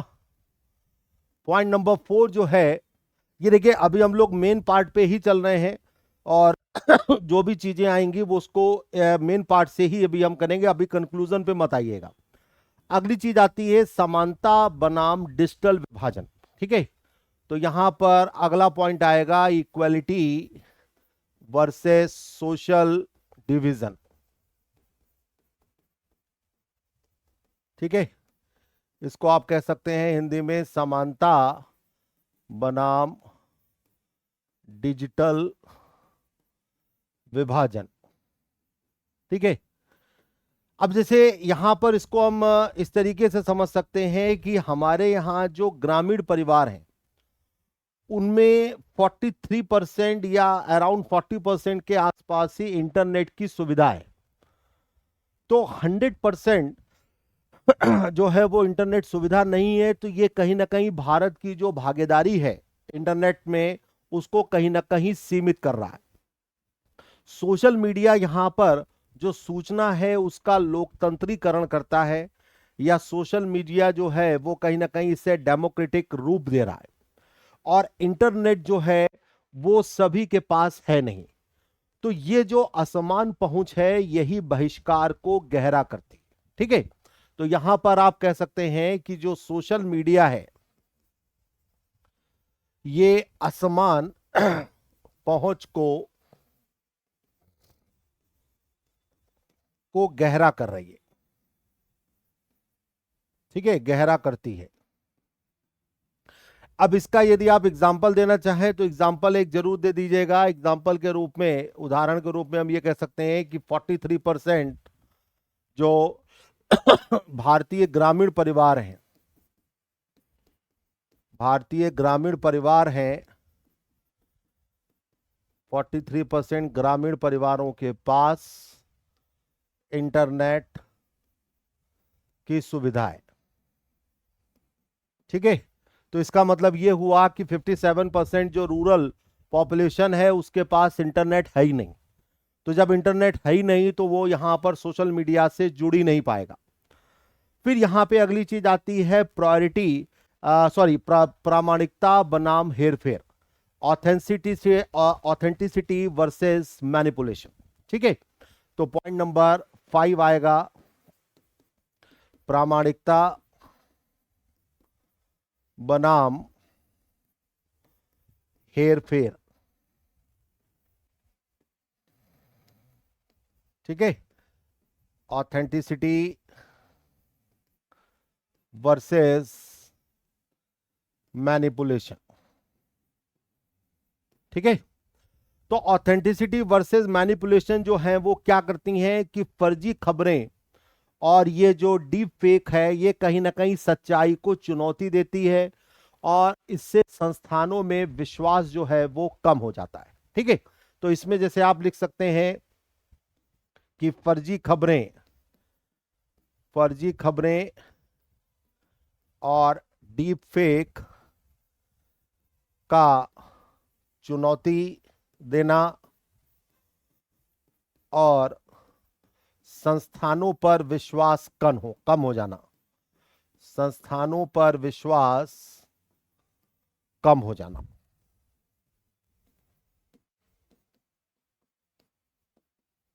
ठीक है, तो ऑथेंटिसिटी वर्सेस मैनिपुलेशन में यहां पर अलग अलग टाइप की न्यूज जो है वो फैलाई जाती हैं, लोगों का एक ब्रेन वॉश किया जा रहा है, और इस तरीके से लोगों में उस इंस्टीट्यूट्स के प्रति जो मतलब बिलीफ है वो कम हो रहा है। इसका एग्जाम्पल यदि आप दे सकते हैं तो कोविड के समय ऐसी कई सारी गलत सूचनाएं जो हैं वो फैलाई गई, जिससे लोगों का जो है लोगों के अंदर डर फैला गया। ठीक है, तो यहां पर एग्जाम्पल के रूप में आप कोविड 19 के दौरान वैक्सीन के बारे में गलत सूचनाएं फैलाना, है ना, वैक्सीन के बारे में गलत सूचनाएं। ठीक है। तो इस तरीके से यहां पर इन चीजों को मैनिपुलेट किया जा रहा है। अगली चीज यहां पर आती है व्यक्तिगत स्वायत्तता बनाम एल्गोरिदम नियंत्रण। ठीक है। तो यहां पर नेक्स्ट पॉइंट आ रहा है ना, व्यक्तिगत स्वायत्तता, है ना। स्वायत्तता को हम ऑटोनॉमी कह सकते हैं। So personal autonomy, personal autonomy versus algorithm control. ठीक है। तो इसको हिंदी में भी कर देते हैं, व्यक्तिगत स्वायत्तता, व्यक्तिगत स्वायत्तता बनाम एल्गोरिदम नियंत्रण। ठीक है। तो ये एक अगला भाग है। इसको यहां पर हम इस तरीके से समझ सकते हैं कि जो व्यक्तिक राय है या जो व्यक्तिक फीड है, वो यहां पर एक अपनी पर्सनल राय बना लेती है, वो उसी के हिसाब से निर्णय लेती है और कहीं ना कहीं जो ऑटोनॉमी है उसको यहां पर कम करती है। ठीक है। इसको यदि आप एक एग्जांपल से समझाएं कि 2019 के जो आम चुनाव थे, उन आम चुनाव के दौरान जो वोटर का बिहेवियर था, वो कहीं ना कहीं सोशल मीडिया के माध्यम से वो चेंज किया गया था। या आप इसी तरीके से अभी भी कह सकते हैं कि 2024 का जो लोकसभा का चुनाव हुआ, उसमें लोगों के अंदर इस तरीके का डर फैलाया गया कि अब की बार यदि मोदी सरकार आएगी तो 400 सीटें यदि आ गई तो वो संविधान बदल देंगे। तो इसमें कहीं ना कहीं जो सोशल मीडिया है वो भी कहीं ना कहीं इन्वॉल्व है कि अब की बार 400 पार का मतलब ये हुआ कि अब की बार संविधान बदल जाएगा, और इसलिए यदि मोदी सरकार को वोट दिया गया तो यहां पर चीजों को काफी नुकसान पहुंच सकता है। तो ये जो राय है वो यहां पर इन चीजों को जो है वो इफेक्ट करती है। तो यहां पर इसके उदाहरण के रूप में 2019 और 2024 का जो लोकसभा चुनाव है, 2019 और 2024 का जो लोकसभा चुनाव है, उसके दौरान यहां पर जो मतदाताओं के मन में एक गलत फहमी क्रिएट की गई, उसमें भी सोशल मीडिया का एक रोल है ना। तो एक बार मैं चाहूंगा आप लोग इस स्लाइड पर फोकस करें। ठीक है।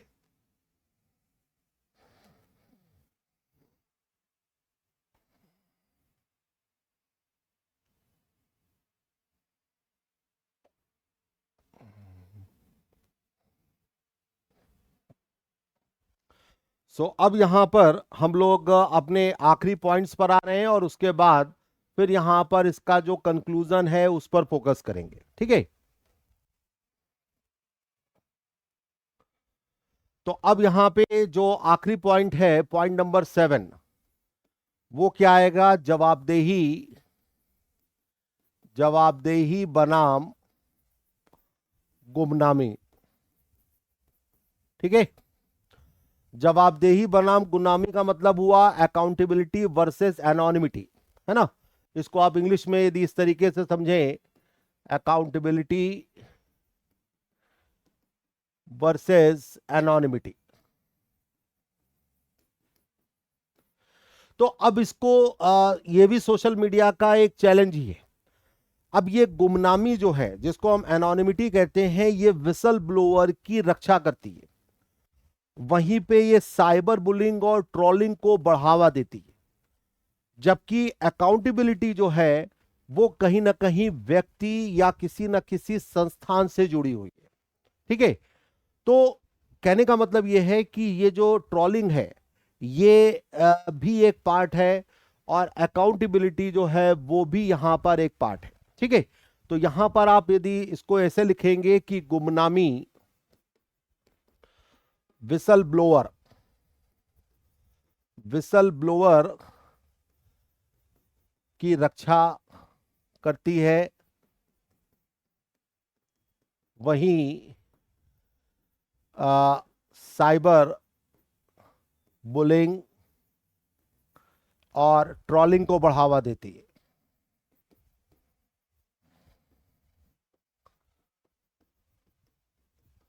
ठीक है।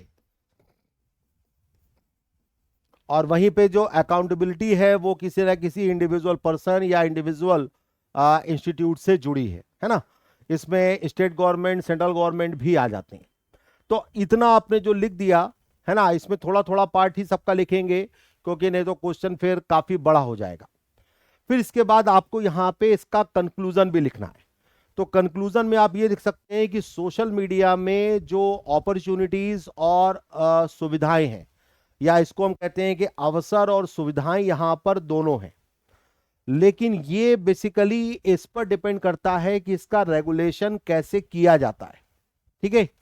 यदि रेगुलेशन पॉजिटिव वे में किया जा रहा है तो ये बहुत अच्छा है, रेगुलेशन यदि नेगेटिव वे में किया जा रहा है तो ये गलत है ना। तो यहां पर आप लिख सकते हैं कि सोशल मीडिया में अवसर, है ना। यदि आप कंक्लूजन में आए तो आप लिख सकते हैं कि सोशल मीडिया में अवसर और सुविधाएं, अवसर और सुविधाएं दोनों हैं। ठीक है। और रेगुलेशन पर डिपेंड करता है, रेगुलेशन पर डिपेंड करता है कि सोशल मीडिया पॉजिटिव डायरेक्शन में जा रहा है, ठीक है, पॉजिटिव डायरेक्शन में है या नेगेटिव डायरेक्शन में, या नेगेटिव डायरेक्शन में। ठीक है। तो इस तरीके से यहां पर इन चीजों को लिखा जा सकता है। आप चाहें तो यहां पर किसी फिलोसफर का कोई कोट दे सकते हैं, जैसे एरिस्टोटल ने यहां पर एक दिया था, सुनहरा मध्य मार्ग। सुनहरा मध्य मार्ग का मतलब यह है कि जो मीडियम वे है या मध्यम मार्ग है उसको यहां पर अपना लिया जाए। नैतिक रास्ता जो है वो अधिकारों और जिम्मेदारियों के बीच संतुलन बनाने में एक महत्वपूर्ण भूमिका बनाता है। और यदि हम इसको इस तरीके से करेंगे तो सोशल मीडिया यहां पर काफी सही हो जाएगा। ठीक है। तो इस तरीके से आप अपने क्वेश्चन को समाप्त कर सकते हैं, है ना। तो ये क्वेश्चन हम लोगों ने डिस्कस किया। अभी एक और क्वेश्चन डिस्कस करेंगे, है ना। टोटल अभी 2 क्वेश्चन और बाकी हैं अभी। तो ये सारे के सारे जो हैं वो 2025 के ही हैं, है ना। तो अब यहां पे क्वेश्चन नंबर 2 आता है। क्वेश्चन नंबर 2 है कि constitutional morality is not a natural sentiment but a product of civil education and adherence of the rule of law. Examine the significance of constitutional morality for public servants, highlighting the role in promoting good governance and ensuring accountability in public administration. ठीक है। तो यहां पर ये जो question पूछा गया वो इस तरीके से आया कि संवैधानिक नैतिकता कोई स्वाभाविक भावना नहीं है, बल्कि ये नागरिक शिक्षा और कानून के शासन के पालन का परिणाम है। लोक सेवकों के लिए संवैधानिक नैतिकता के महत्व की जांच करें, जिसमें सुशासन को बढ़ावा देने और सार्वजनिक प्रशासन में जवाबदेही सुनिश्चित करने में इसकी भूमिका पर प्रकाश डाला गया हो। तो एक बार सभी लोग इस क्वेश्चन पर फोकस करें जरा। ठीक है। एक बार सभी लोग इस क्वेश्चन को ध्यान से देखिए, है ना। और अब हम लोग यहां पर इसका जो आंसर है उसमें वही तीनों चीजों को लाएंगे कि पहले इंट्रोडक्शन आएगा, इंट्रोडक्शन के बाद मेन पार्ट आएगा, मेन पार्ट के बाद कंक्लूजन आएगा। ठीक है। तो इंट्रोडक्शन में हमें कैसे क्या लिखना है उसको यहां पर थोड़ा सा समझते हैं। ठीक है।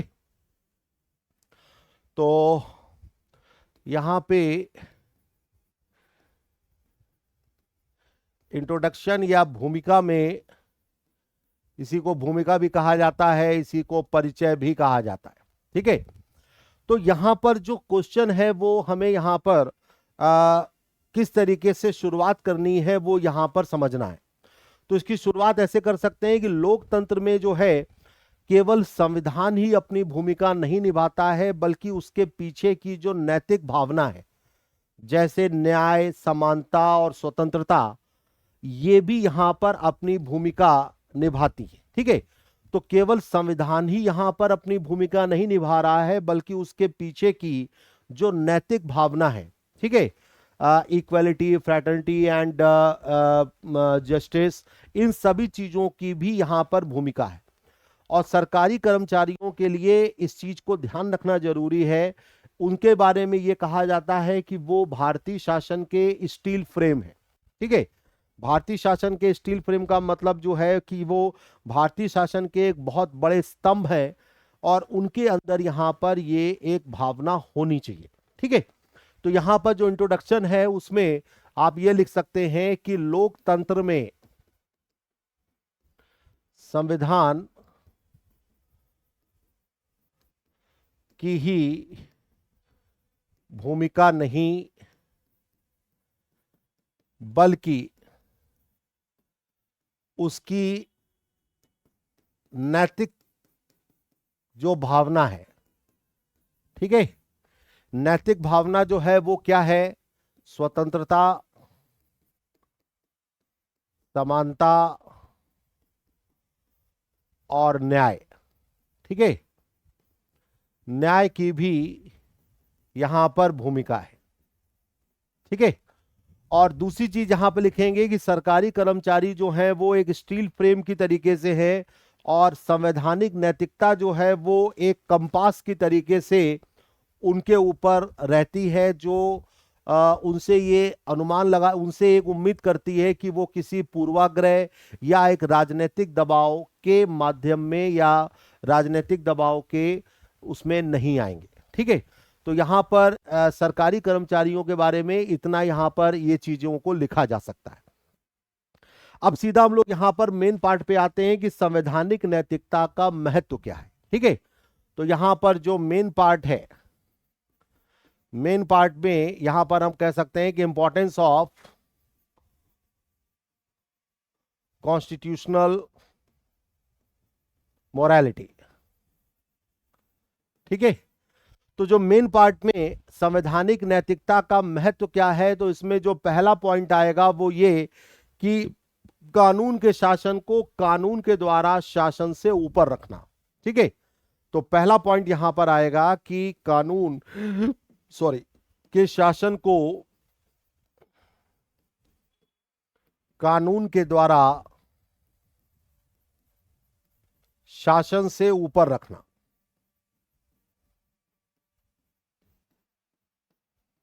ठीक है, अब ये आपको हो सकता है थोड़ा सा समझने में दिक्कत आ रही हो, लेकिन इस तरीके के वर्ड्स को थोड़ा सा यूज करेंगे, इसको प्रैक्टिस में लाएंगे तो थोड़ा सा ज्यादा अच्छा नंबर आ सकता है।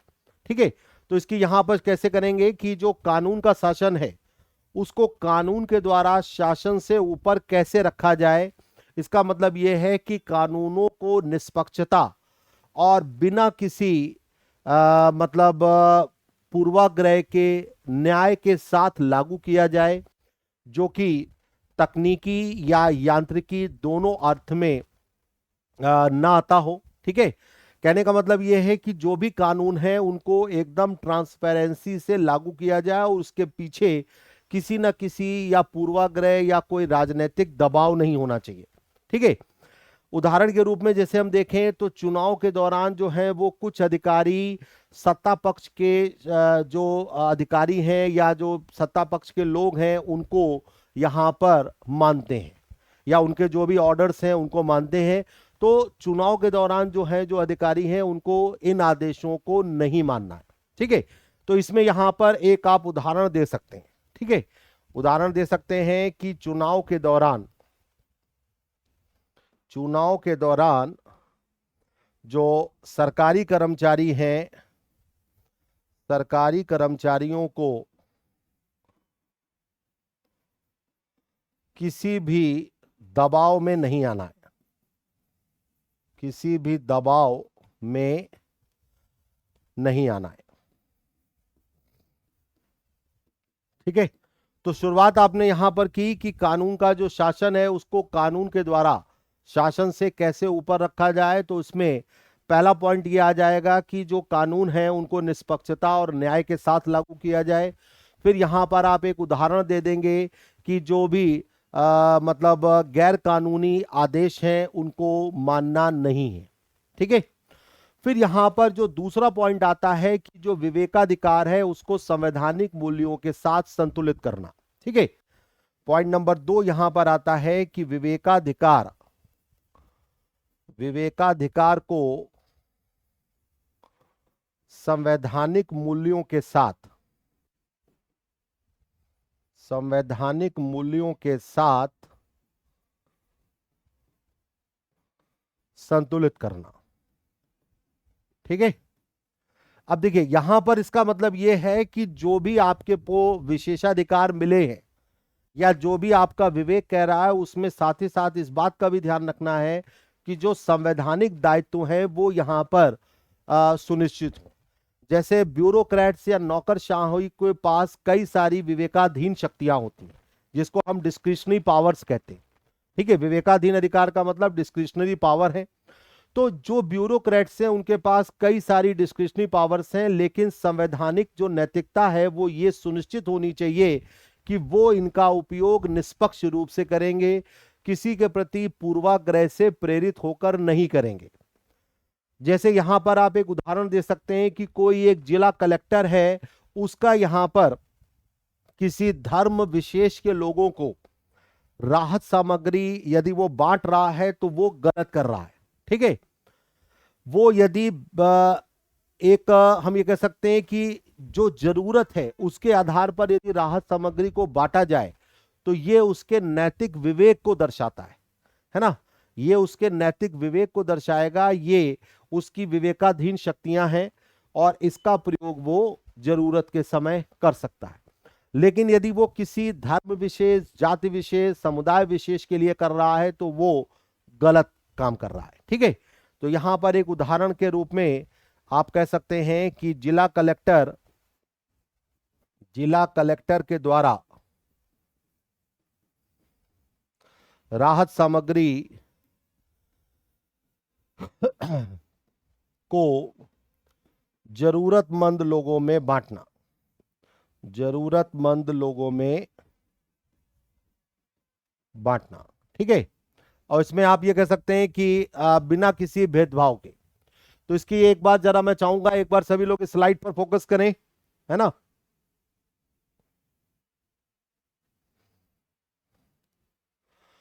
कि इसमें जो इंट्रोडक्शन है या जो मेन पार्ट है वो किस तरीके से यहां पर लाया जाएगा।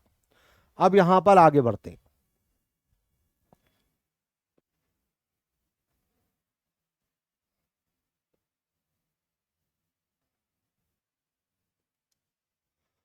तो यहां पर पहला पॉइंट हम लोगों ने देखा, सॉरी 2 पॉइंट देखे। अब तीसरा पॉइंट यहां पर आएगा, लोकतांत्रिक संस्थानों की सुरक्षा। ठीक है, तो यहां पर पॉइंट नंबर 3 आएगा, लोकतांत्रिक संस्थानों की सुरक्षा।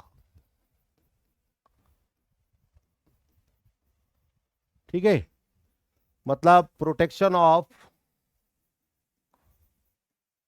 Democratic institutes. ठीक है, तो लोकतांत्रिक संस्थानों की सुरक्षा का क्या मतलब है? जो भी यहां पर सिविल सर्वेंट हैं उनको लोकतांत्रिक संस्थानों की सुरक्षा जो है वो एक उनके लिए काफी बड़ी जिम्मेदारी है। ठीक है, और किसी भी तरीके की इस तरीके यदि मान लीजिए कोई भी गड़बड़ होता है तो उनकी कार्य प्रणाली पे या उनके जो वर्क कल्चर है उस पर कहीं ना कहीं एक क्वेश्चन मार्क लगता है। इसको यदि आप एग्जाम्पल के रूप में समझाना चाहें तो आप ये कह सकते हैं कि एक जो चीफ इलेक्शन कमिश्नर है या मुख्य चुनाव आयुक्त है, उसका चुनावी कदाचार के खिलाफ खड़ा होना लोकतांत्रिक प्रक्रियाओं की अखंडता की रक्षा करता है। इसमें आप एग्जाम्पल दे सकते हैं टीएन सेशन का। 1990 में टीएन सेशन ने मुख्य चुनाव आयुक्त की भूमिका को एकदम से बदल दिया। लोग यहां पर इस तरीके से सोच भी नहीं सकते थे कि चुनाव को इस तरीके से भी कराया जा सकता है। सो टीएन सेशन को यहां पर एक मॉडल के रूप में आप ला सकते हैं। ठीक है, तो यहां पे उदाहरण के रूप में आप कह सकते हैं कि मुख्य चुनाव आयुक्त, चीफ इलेक्शन कमिश्नर, मुख्य चुनाव आयुक्त का चुनावी कदाचार को रोकना। ठीक है, और इसमें आप उदाहरण दे दीजिए टीएन सेशन का। ठीक है, तो ये एक अच्छा उदाहरण माना जाएगा। ठीक है, अब यहां पे अगला जो काम है वो क्या है? सामाजिक न्याय और समावेशन को बढ़ावा देना। ठीक है, तो promoting social justice and inclusion. ठीक है, सामाजिक न्याय, सामाजिक न्याय और समावेशन, समावेशन को बढ़ावा देना। ठीक है, promoting social justice and inclusion. ठीक है, तो अब इसमें क्या लिखेंगे? इसमें जो है ये लिख सकते हैं कि जो संवैधानिक नैतिकता है वो कहीं ना कहीं ऐतिहासिक रूप से वंचित समूहों के प्रति काफी संवेदनशीलता को मांगती है। ठीक है, संवैधानिक नैतिकता जो है, जो भी वंचित वर्ग है उसके प्रति वो कहीं ना कहीं एक संवेदनशीलता को अनिवार्य बनाती है। ठीक है, इसका एग्जाम्पल आप दे सकते हैं कि सार्वजनिक सुविधाओं को दलित या वंचित वर्गों तक पहुंचाना जो है वो भी कहीं ना कहीं एक सरकारी कर्मचारी का एक संवैधानिक दायित्व आप मान सकते हैं, या संवैधानिक समानता के प्रति उसकी प्रतिबद्धता को दर्शा सकते हैं। ठीक है, तो यहां पर इसको आप इस तरीके से उदाहरण दे सकते हैं कि सरकारी कर्मचारी का, सरकारी कर्मचारी का वंचित या दलित वर्ग को सुविधाओं की जानकारी और उन्हें पहुंचाना। ठीक है, तो ये एक संवैधानिक दायित्व है। अब यहां पे अगला पार्ट क्या आएगा? ठीक है, तो ये जिस तरीके से हम लोग कर रहे हैं इस तरीके से आप 2-2 3-3 लाइन भी लिख लेंगे तो भी यहां पर आपका एक 150 वर्ड का क्वेश्चन तैयार हो जाएगा। ठीक है, अगला पार्ट यहां पर आएगा कि नैतिक रोल मॉडल के रूप में कार्य करना। ठीक है, अगला पॉइंट यहां पर आएगा कि नैतिक रोल मॉडल के रूप में कार्य करना। ठीक है, तो इसको आप कह सकते हैं कि acting as a moral role model. ठीक है, तो ये क्या चीजें कह रही है? संवैधानिक सिद्धांतों का पालन करके जो भी सरकारी कर्मचारी हैं वो यहां पर एक वैधता को अर्जित करते हैं और साथ ही साथ जनता का जो विश्वास है उसे भी प्राप्त करने में सफल रहते हैं। ठीक है, अब कई सारे ऐसे अधिकारी हैं जिन्होंने यहां पर जनता का विश्वास प्राप्त किया। जैसे मणिपुर में एक सरकारी एक अधिकारी था जो आईएएस अधिकारी है, उसका नाम है आर्मस्ट्रांग पामे। उन्होंने यहां पर सड़क परियोजना को लोगों तक या जनजातियों तक जोड़ा और साथ ही साथ यहां पर अपनी जो संवैधानिक दायित्व है उसको यहां पर प्रदर्शित किया। ठीक है, तो कहने का मतलब यह हो रहा है कि जो भी यहां पे सरकारी कर्मचारी है वो यहां पे संवैधानिक वैधता को सुनिश्चित कर रहा है, जनता के विश्वास को जीत रहा है। और कैसे जीत रहा है? अपने काम से जीत रहा है। ठीक है, तो यहां पर उदाहरण के रूप में आप कह सकते हैं मणिपुर के आईएएस अधिकारी, मणिपुर के आईएएस अधिकारी आर्मस्ट्रांग पामे, आर्मस्ट्रांग पामे की भूमिका। ठीक है, एक बार सभी लोग इस स्लाइड पर फोकस करें, है ना? एक बार सभी लोग इसको ध्यान से देखिए।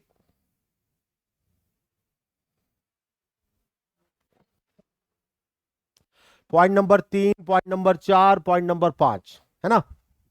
एक बार सभी लोग इस स्लाइड पर फोकस करें।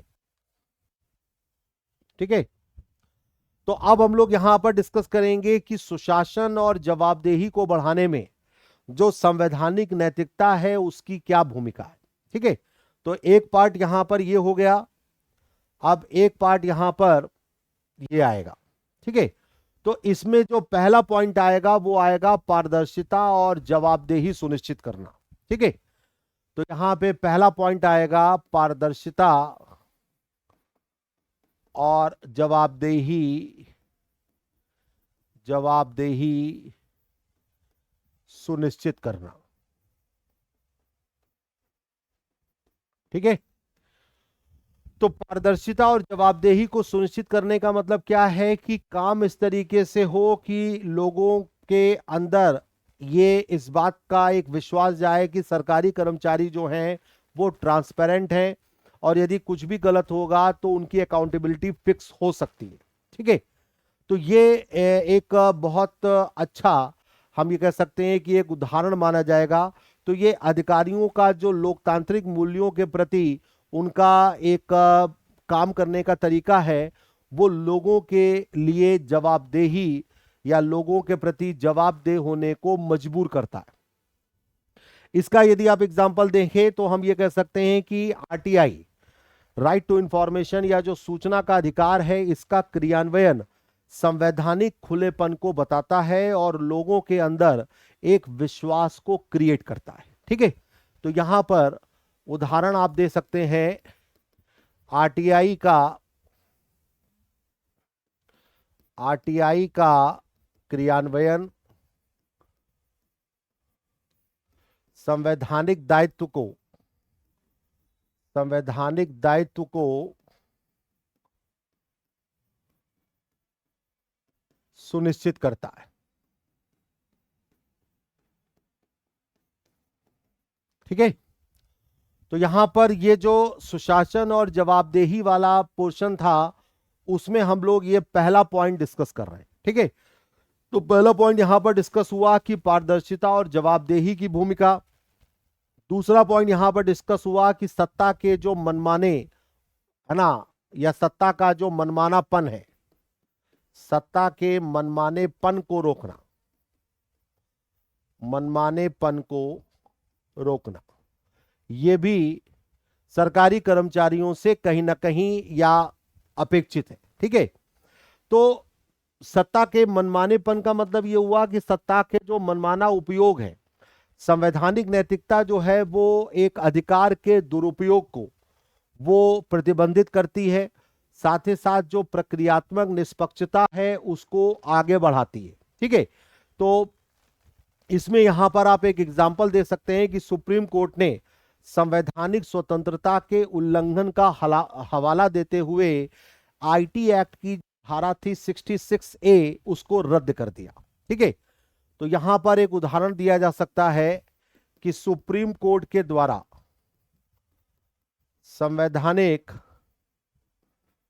संवैधानिक दायित्व की रक्षा करते हुए, संवैधानिक दायित्व की रक्षा हेतु आईटी एक्ट या इंफॉर्मेशन टेक्नोलॉजी एक्ट की धारा 66A को रद्द करना।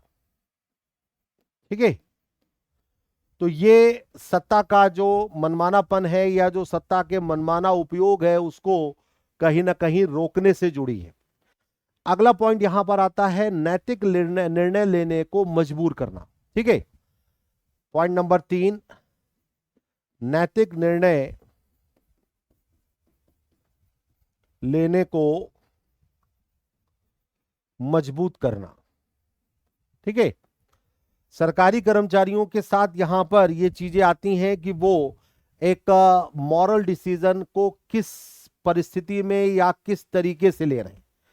तो ये निर्णयों को हम कह सकते हैं कि न्याय, स्वतंत्रता और समानता में जो एक भूमिका है उसमें स्थापित करके नैतिक दुविधाओं को हल करने में मदद करती है।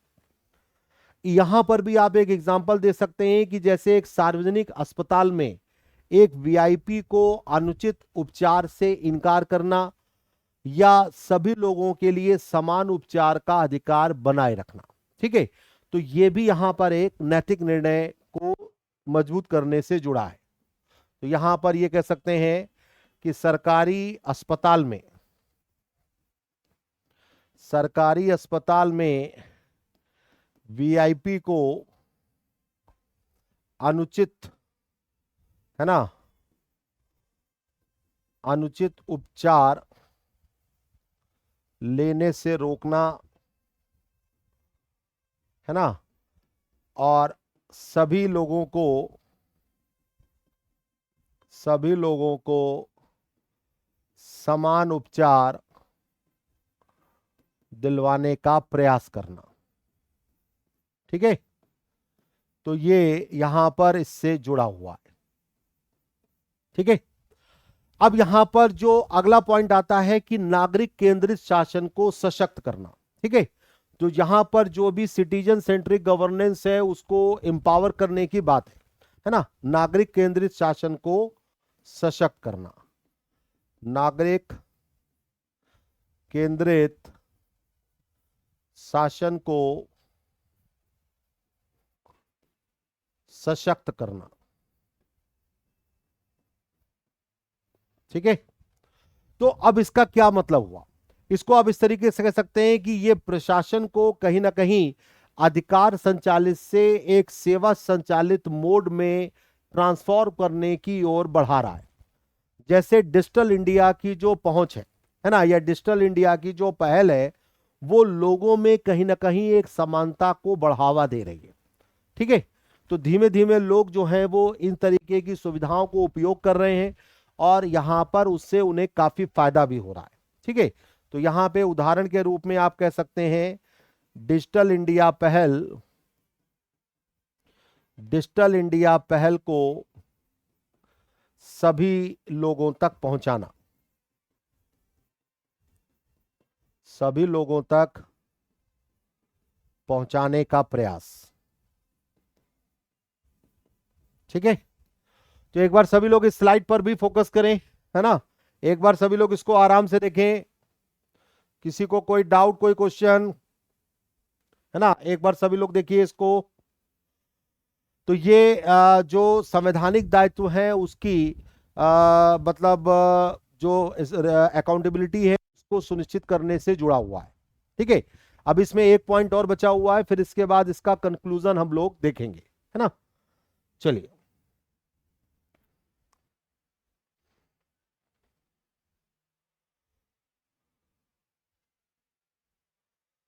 तो अब यहां पर एक पॉइंट और आ रहा है। एक पॉइंट यहां पर यह है कि विसल ब्लोइंग और जो आंतरिक जवाबदेही है उसको सुनिश्चित किया जाए। ठीक है, तो यहां पर पॉइंट नंबर 5 है कि विसल ब्लोइंग, विसल ब्लोइंग और आंतरिक जवाबदेही को सुनिश्चित करना, आंतरिक जवाबदेही को सुनिश्चित करना। ठीक है, यह भी यहां पर कहीं ना कहीं दायित्व में शामिल है। तो अब यहां पर क्या होता है कि जो संवैधानिक विवेक से प्रेरित अधिकारी जो है वो गलत काम को यदि कोई कर रहा है तो उसे उजागर करने के लिए उसे नैतिक रूप से बाध्य होना पड़ेगा। ठीक है, मान लीजिए कोई व्यक्ति गलत काम कर रहा है और कोई कॉन्स्टिट्यूशनल पोस्ट पर या कोई एक अच्छी पोस्ट पर कोई व्यक्ति बैठा हुआ है तो वो उसे बता सकता है। जैसे इसमें आप एग्जांपल देख सकते हैं कि जो हरियाणा के फॉर्मर आईएएस ऑफिसर थे अशोक खेमका, तो अशोक खेमका ने यहां पर जो भ्रष्ट भूमि सौदों के खिलाफ बार बार जो है वो खड़े हुए और ये संवैधानिक नैतिकता के प्रति जो उनका आंतरिक पालन है उसको दर्शाता है। ठीक है, तो यहां पर उदाहरण के रूप में आप ले सकते हैं अशोक खेमका, अशोक खेमका के द्वारा, ठीक है, भूमि सौदों में अनियमितता को उजागर करना।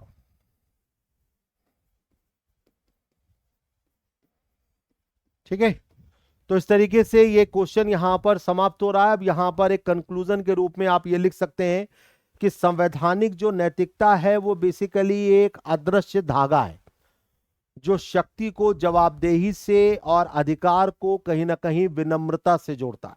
ठीक है, तो संवैधानिक जो नैतिकता है वो एक अदृश्य धागा है जो शक्ति को जवाबदेही से और अधिकार को विनम्रता से जोड़ता है और लोक सेवकों के प्रति शक्ति का जो दुरुपयोग है उसके खिलाफ एक ढाल और एक अन्याय को खत्म करने के लिए एक तलवार के रूप में काम करता है। ठीक है, तो इस तरीके से एक कंक्लूजन दिया जा सकता है ना।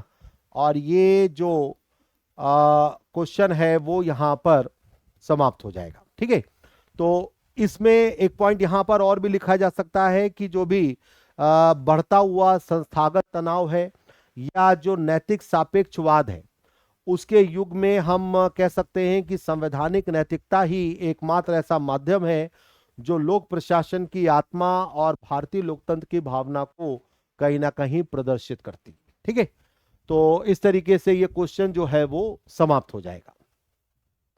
सो अब यहां पर आखिरी क्वेश्चन पे आते हैं, है ना। वो भी इसी साल पूछा गया है और वो क्वेश्चन है ये। तो ये स्टेटमेंट वाला एक क्वेश्चन आ गया है। Carl von Clausewitz once said, war is a diplomacy by other means. Critically analyze the above statement in the present context of contemporary geopolitical conflict. Carl von Clausewitz ने एक बार कहा था कि युद्ध दूसरे तरीकों से कूटनीति है। ठीक है, समकालीन भू राजनीतिक संघर्ष के वर्तमान संदर्भ में उपरोक्त कथन का आलोचनात्मक विश्लेषण करें। तो ये भी 150 वर्ड में क्वेश्चन पूछा गया है। मैं चाहूंगा एक बार सभी लोग क्वेश्चन को आराम से देखें। ठीक है, और ये जो क्वेश्चन है ये सारे 10-10 वर्ड्स के, 10-10 मार्क्स के हैं। तो 150 वर्ड का जो क्वेश्चन है वो 10 नंबर का यहां पर आएगा। ठीक है, सो अब इसकी शुरुआत यहां पर हम लोग फिर से वैसे ही करेंगे, introduction, main part and conclusion. ठीक है, तो कार्ल वॉन जो क्लॉजविट्ज हैं वो ये कहते हैं कि युद्ध दूसरे तरीकों से कूटनीति है। तो ये एक यथार्थवादी दृष्टिकोण को दर्शाता है जहां पर बातचीत के विफल होने पर हिंसा की एक अवधारणा बन जाती है या हिंसा जो है वो एक उपकरण के रूप में आ जाता है। ठीक है, तो यहां पर आपको इस तरीके से यहां पे इंट्रोडक्शन में जो है वो लिखना है ना, इंट्रोडक्शन या भूमिका या परिचय। ठीक है, इसमें लिखना है कि ये कथन है ना यथार्थवादी दृष्टिकोण को दर्शाता है, यथार्थवादी दृष्टिकोण को दर्शाता है जहां बातचीत के विफल होने पर, बातचीत के विफल होने पर हिंसा या वॉयलेंस एक उपकरण के रूप में आती है।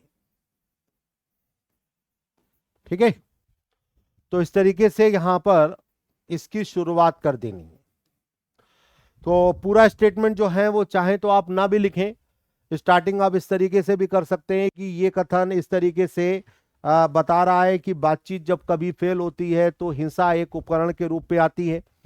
अब आधुनिक संदर्भ में इसको हम किस तरीके से देखेंगे उस पर हम लोग आते हैं। तो इसमें यहां पर आता है समकालीन प्रासंगिकता। ठीक है, समकालीन प्रासंगिकता। ठीक है, समकालीन प्रासंगिकता को हम लोग कह सकते हैं कंटेम्परेरी रेलेवेंस, है ना, कंटेम्परेरी रेलेवेंस।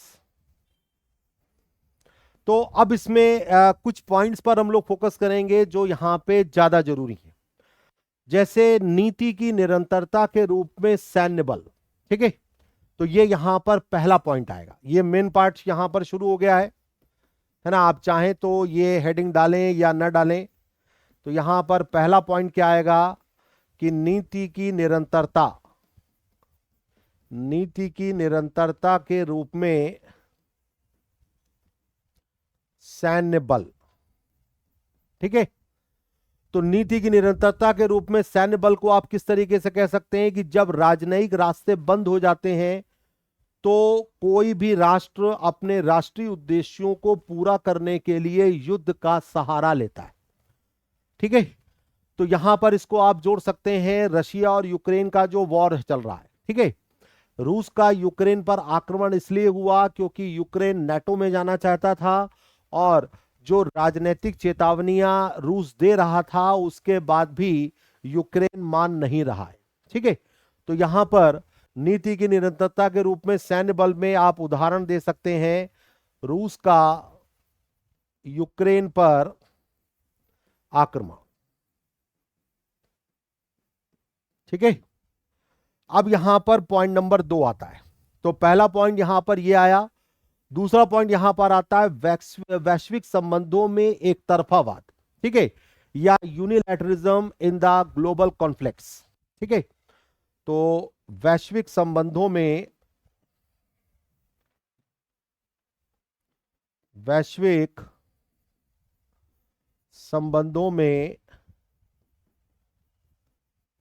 एक तरफावाद। ठीक है, यूनिलैटरलिज्म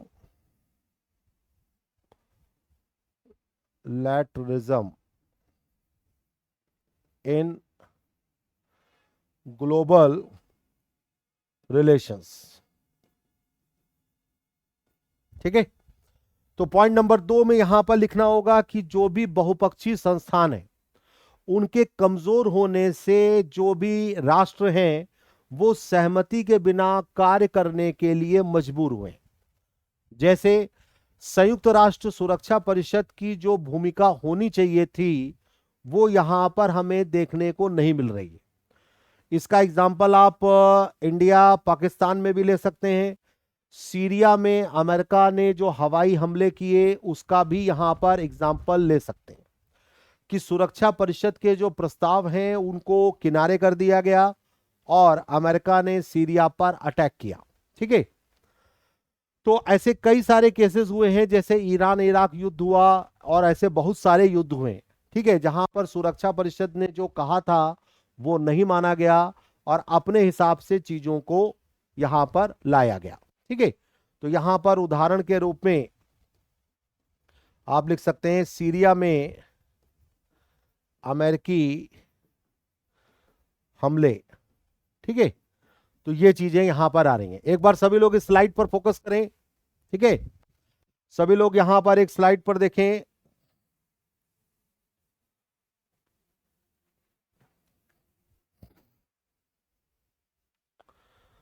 चलिए,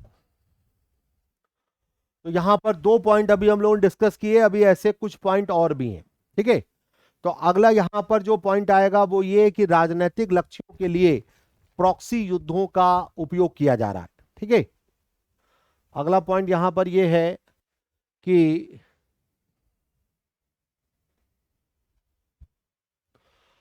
पॉइंट नंबर 3, राजनीतिक लक्ष्यों के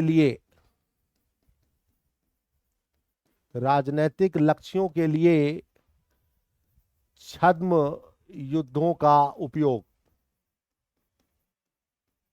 ठीक है, तो इसको आप इस तरह कह सकते हैं कि use of proxy Wars for strategic goals. ठीक है, use of proxy Wars for strategic goals. ठीक है, अब इसको कैसे समझा जाए। ठीक है, तो यहां पर जो भी राष्ट्र हैं वो औपचारिक युद्ध घोषणाओं के बिना ही प्रभाव बढ़ाने के लिए अप्रत्यक्ष संघर्षों में शामिल होते हैं। ठीक है, उदाहरण के रूप में आप यहां पर क्या देंगे कि जो भी यमन में प्रतिद्वंदी गुट थे उनको ईरान और सऊदी अरब का समर्थन मिला। ठीक है, तो यमन में जो प्रतिद्वंदी गुट थे उनको ईरान और सऊदी अरब का समर्थन मिला, तो ये कहीं ना कहीं एक इनडायरेक्ट वॉर में शामिल होने की बात है। ठीक है, तो यहां पर एक उदाहरण के रूप में आप क्या ले सकते हैं, यमन में प्रतिद्वंदी गुटों को ईरान और सऊदी अरब का समर्थन। ठीक है, अब यहां पे अगला पॉइंट क्या आएगा। अगला पॉइंट यहां पर जो आएगा वो ये कि बातचीत की रणनीति के रूप में बल का प्रदर्शन करना, ये नेक्स्ट पॉइंट आएगा। ठीक है, बातचीत की रणनीति के रूप में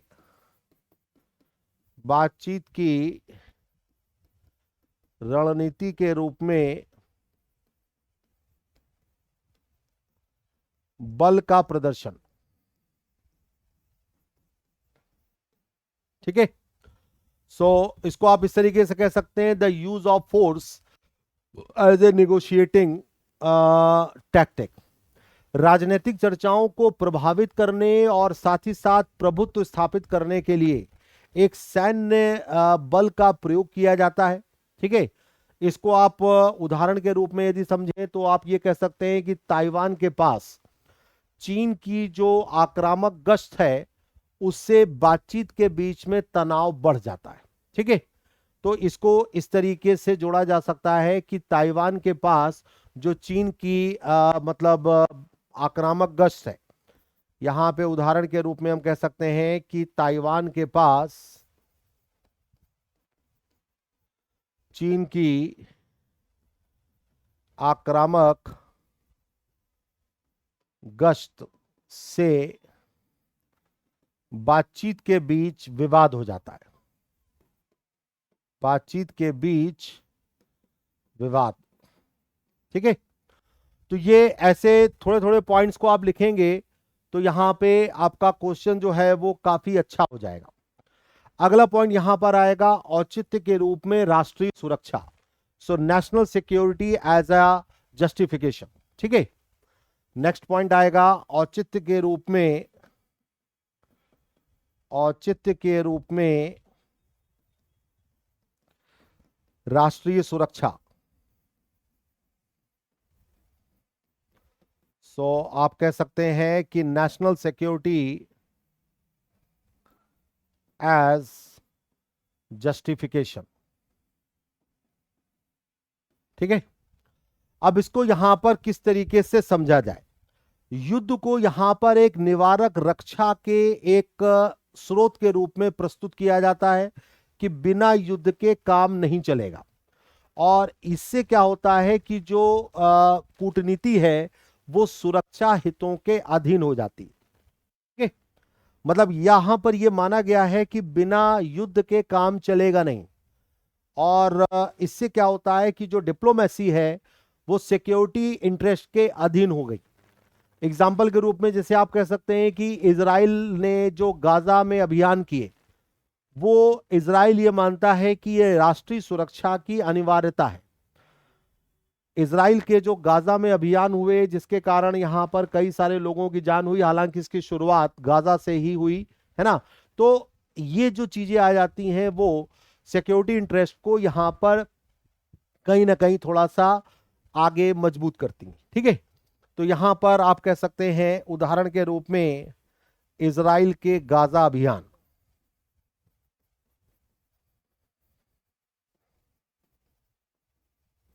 ठीक है, अब यहां पे एक पॉइंट और आएगा।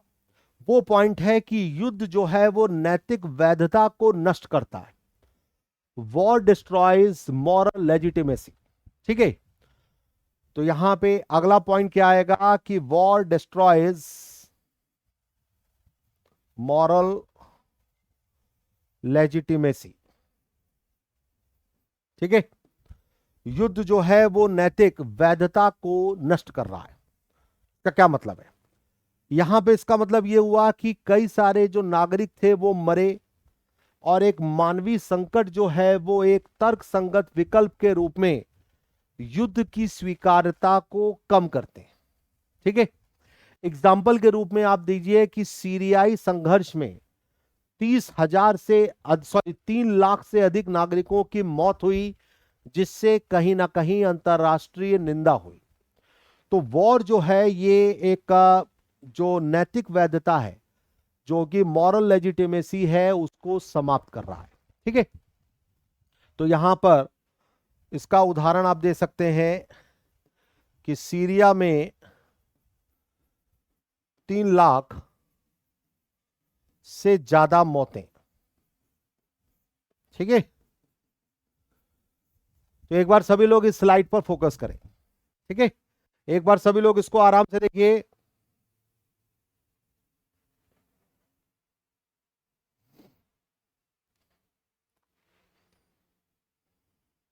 है ना। तो अभी इसमें कुछ पॉइंट्स और बाकी हैं, फिर इसके बाद इसके कंक्लूजन पे आते हैं। ठीक है, नेक्स्ट पॉइंट यहां पर आ रहा है कि जो आर्थिक वैश्वीकरण है ये युद्ध की भूख को कम करता है ना। नेक्स्ट पॉइंट यहां पर आएगा कि आर्थिक वैश्वीकरण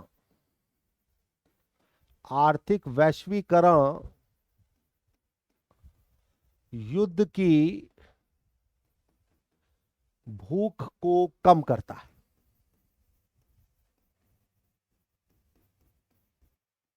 ठीक है, अब इसको हम कैसे समझेंगे?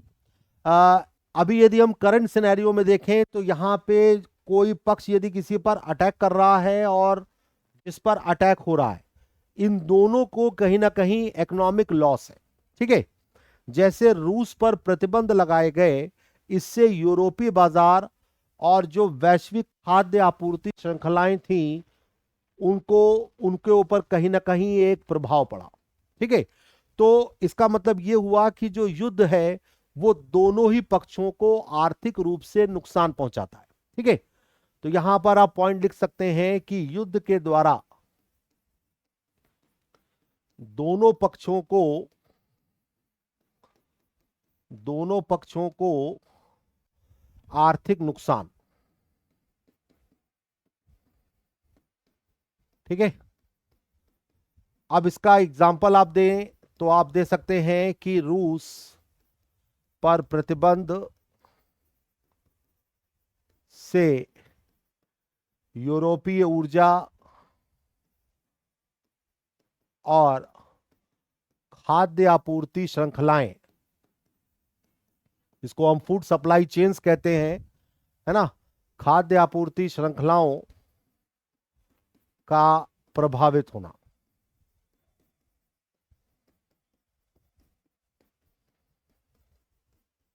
ठीक है, तो आर्थिक वैश्वीकरण जो है वो युद्ध की भूख को कम कर रहा है।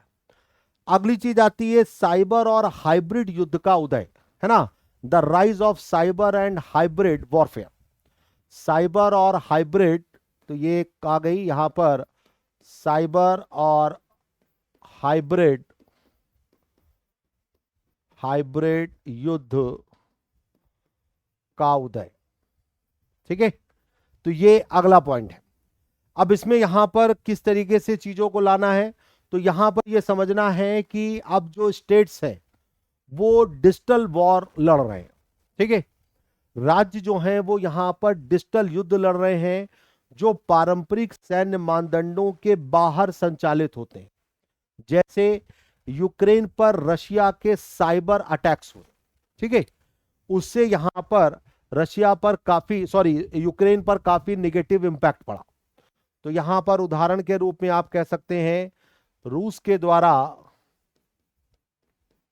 यूक्रेन पर साइबर हमले। ठीक है, तो यह भी यहां पर युद्ध का ही एक स्वरूप है, जो यहां पर परंपरागत जो युद्ध प्रणाली है उससे हटकर एक नए प्रकार के युद्ध को आगे बढ़ा रहा है। नेक्स्ट पॉइंट यहां पर आएगा कि जो अंतरराष्ट्रीय कानून है या जो मानदंड है उनका उदय हो रहा है। ठीक है, नेक्स्ट पॉइंट यहां पर आएगा अंतरराष्ट्रीय मानदंडों और कानून का उदय। ठीक है, तो इसमें यहां पर किस तरीके से इसको समझा जाएगा, इसको आप ऐसे देखें तो वैश्विक जो कानूनी प्रणालियां हैं वो अब यहां पर बल के उपयोग को कहीं कहीं डिमोरलाइज कर रही हैं। ठीक है, और मध्यस्थता और शांतिपूर्ण समाधान का एक समर्थन भी कर रही हैं। तो जो भी यहां पर ग्लोबल लीगल एस्पेक्ट्स हैं या जो भी लीगल सिस्टम है वो यहां पे बल के उपयोग को हतोत्साहित करती हैं, साथ ही साथ मध्यस्थता और शांतिपूर्ण समाधान का समर्थन कर रही हैं। ठीक है, तो यहां पर हम ये कह सकते हैं कि शांतिपूर्ण और मध्यस्थता के माध्यम से समाधान। ठीक है, अब इसको यदि आप एक एग्जाम्पल से देखें तो आप ये कह सकते हैं कि जो संयुक्त राष्ट्र चार्टर है वो आत्मरक्षा के लिए बल के उपयोग तो सख्ती से सीमित कर रहा है। ठीक है, यहां पर हम ये कह सकते हैं उदाहरण के रूप में कि संयुक्त राष्ट्र का जो सुरक्षा चार्टर है, संयुक्त राष्ट्र सुरक्षा चार्टर बल के प्रयोग को सीमित कर रहा है। ठीक है, तो एक बार सभी लोग इस स्लाइड पर फोकस करें, इसके बाद आखिरी स्लाइड है ना, और फिर ये क्वेश्चन जो है वो समाप्त हो जाएगा। ठीक है, तो यहां पर हम लोगों ने कुछ पॉइंट्स पर डिस्कस किया कि जैसे आर्थिक वैश्वीकरण युद्ध की भूख को कम कर रहा है, साइबर और हाइब्रिड युद्ध का उदय हो रहा है, अंतर्राष्ट्रीय मानदंडों और कानून का उदय हो रहा है। ठीक है, अब यहां पर एक पॉइंट बस और बचा है, इसके बाद फिर कंक्लूजन में आएंगे। ठीक है, और वो पॉइंट यहां पर है लोकतांत्रिक जवाबदेही और जनमत, है ना। तो नेक्स्ट आएगा लोकतांत्रिक जवाबदेही और जनमत। ठीक है, इसको हम समझें तो हम इसको ये भी कह सकते हैं democratic accountability and public opinion. ठीक है, सो ये लास्ट पॉइंट है, डेमोक्रेटिक अकाउंटेबिलिटी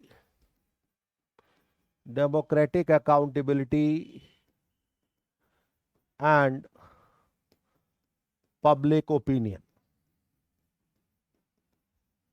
ठीक है, अब इसको हम किस तरीके से समझेंगे कि लोकतंत्र जो है उसको लंबे या अनुचित युद्धों के प्रति आंतरिक प्रतिरोध का सामना करना पड़ता है। ठीक है, तो ये थोड़ा सा समझने में दिक्कत हो रही है, लेकिन यदि आप इसको एग्जाम्पल से देखेंगे तो बहुत आसानी से समझ में आएगा कि अफगानिस्तान में अमेरिका को अंतिम रूप से देखा जाए तो एक घरेलू युद्ध के कारण थकान हुई और अमेरिका जो है वो अफगानिस्तान से अपने कई तरीके के उपकरण, जहाज वगैरह छोड़कर निकल गया। ठीक है, तो जो लोकतंत्र है उसको लंबे या अनुचित युद्धों के प्रति एक आंतरिक प्रतिरोध का सामना करना पड़ रहा है। इसमें आप लिख सकते हैं कि लोकतंत्र को लंबे या अनुचित प्रतिरोध के प्रति, ठीक है, आंतरिक जो विरोध है, आंतरिक विरोधों का सामना करना पड़ रहा है। ठीक है, इसमें आप उदाहरण दे सकते हैं अफगानिस्तान से एक लंबे संघर्ष के बाद, ठीक है, बिना कोई अंतिम परिणाम के अमेरिका का वापस आना। ठीक है, तो ये यहां पर इस तरीके से आप उदाहरण देंगे तो ये चीजें काफी अच्छी तरीके से क्लियर हो जाएंगी।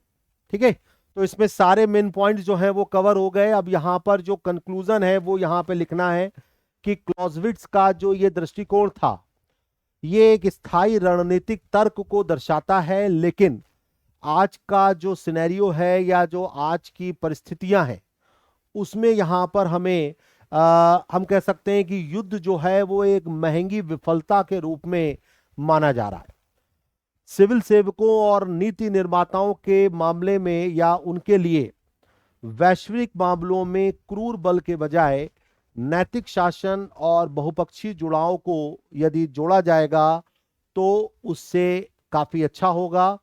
और हम ये भी कह सकते हैं कि जो नैतिक शासन है और बहुपक्षीय जो जुड़ाव है इसको प्राथमिकता मिलनी चाहिए। ठीक है, तो इस तरीके से आप अपना जो कंक्लूजन है या जो निष्कर्ष है उसको यहां पर समाप्त कर सकते हैं। ठीक है, तो ये इस तरीके से 3 क्वेश्चन हम लोगों ने यहाँ पर आज डिस्कस किए। ठीक है, तो मुझे उम्मीद है कि ये तीनों क्वेश्चन आपको समझ में आए होंगे, और इसी तरीके से यदि आप लिखेंगे तो इसमें नंबर भी काफी अच्छे मिलेंगे। ठीक है, सो अब यहाँ पर जो है वो फ्री मेंटरशिप एंड गाइडेंस का एक प्रोग्राम है जो कि EYES का है, जहाँ पर मतलब किस तरीके से बच्चों को यहाँ पर मेंटरशिप दी जा रही है, कैसे यहाँ पे उनको गाइड किया जा रहा है, इसके बारे में भी यहाँ पर ये चीज़ें बताई जाती हैं। तो जो भी यहाँ पर मेंटरशिप प्रोग्राम है वो भी काफ़ी अच्छे हैं, और काफ़ी सारे स्टूडेंट्स ने यहाँ पर इसको लिया भी है। सो आप सभी लोगों का धन्यवाद। और आज हम लोगों ने यहाँ पर EYES के बारे में कुछ चीज़ों को समझा, है ना, कि किस तरीके से मेंटरशिप का प्रोग्राम चल रहा है, किस तरीके से कोचिंग अलग अलग सब्जेक्ट्स में या जो GS के सब्जेक्ट्स हैं उसमें आंसर राइटिंग को काफ़ी प्रमोट कर रही है ना। और साथ ही साथ एथिक्स का जो सिलेबस था वो भी हम लोगों ने देखा, और इसके साथ साथ 2025 में जो भी मेंस में क्वेश्चन आए हुए थे एथिक्स के, उनको भी डीपली हम लोगों ने डिस्कस किया। ठीक है, सो मुझे उम्मीद है कि आपको ये क्लास काफ़ी अच्छी लगी होगी, और इससे आपका एक एथिक्स के प्रति जो एक एटीट्यूड है वो एक नए तरीके से आप सोचेंगे। और जब भी हम लोग यहाँ पर एथिक्स की क्लासेस करेंगे तो यहाँ पर हम लोग उसे और अच्छी तरीके से समझेंगे, क्योंकि जो पॉइंट्स हैं, जो सिलेबस है, उसको यहाँ पे कंप्लीट करते हुए जो भी केस स्टडीज हैं वो भी यहाँ पर फोकस करेंगे। ठीक है, so thank you very much, और हम लोग जल्दी ही मिलते हैं फिर।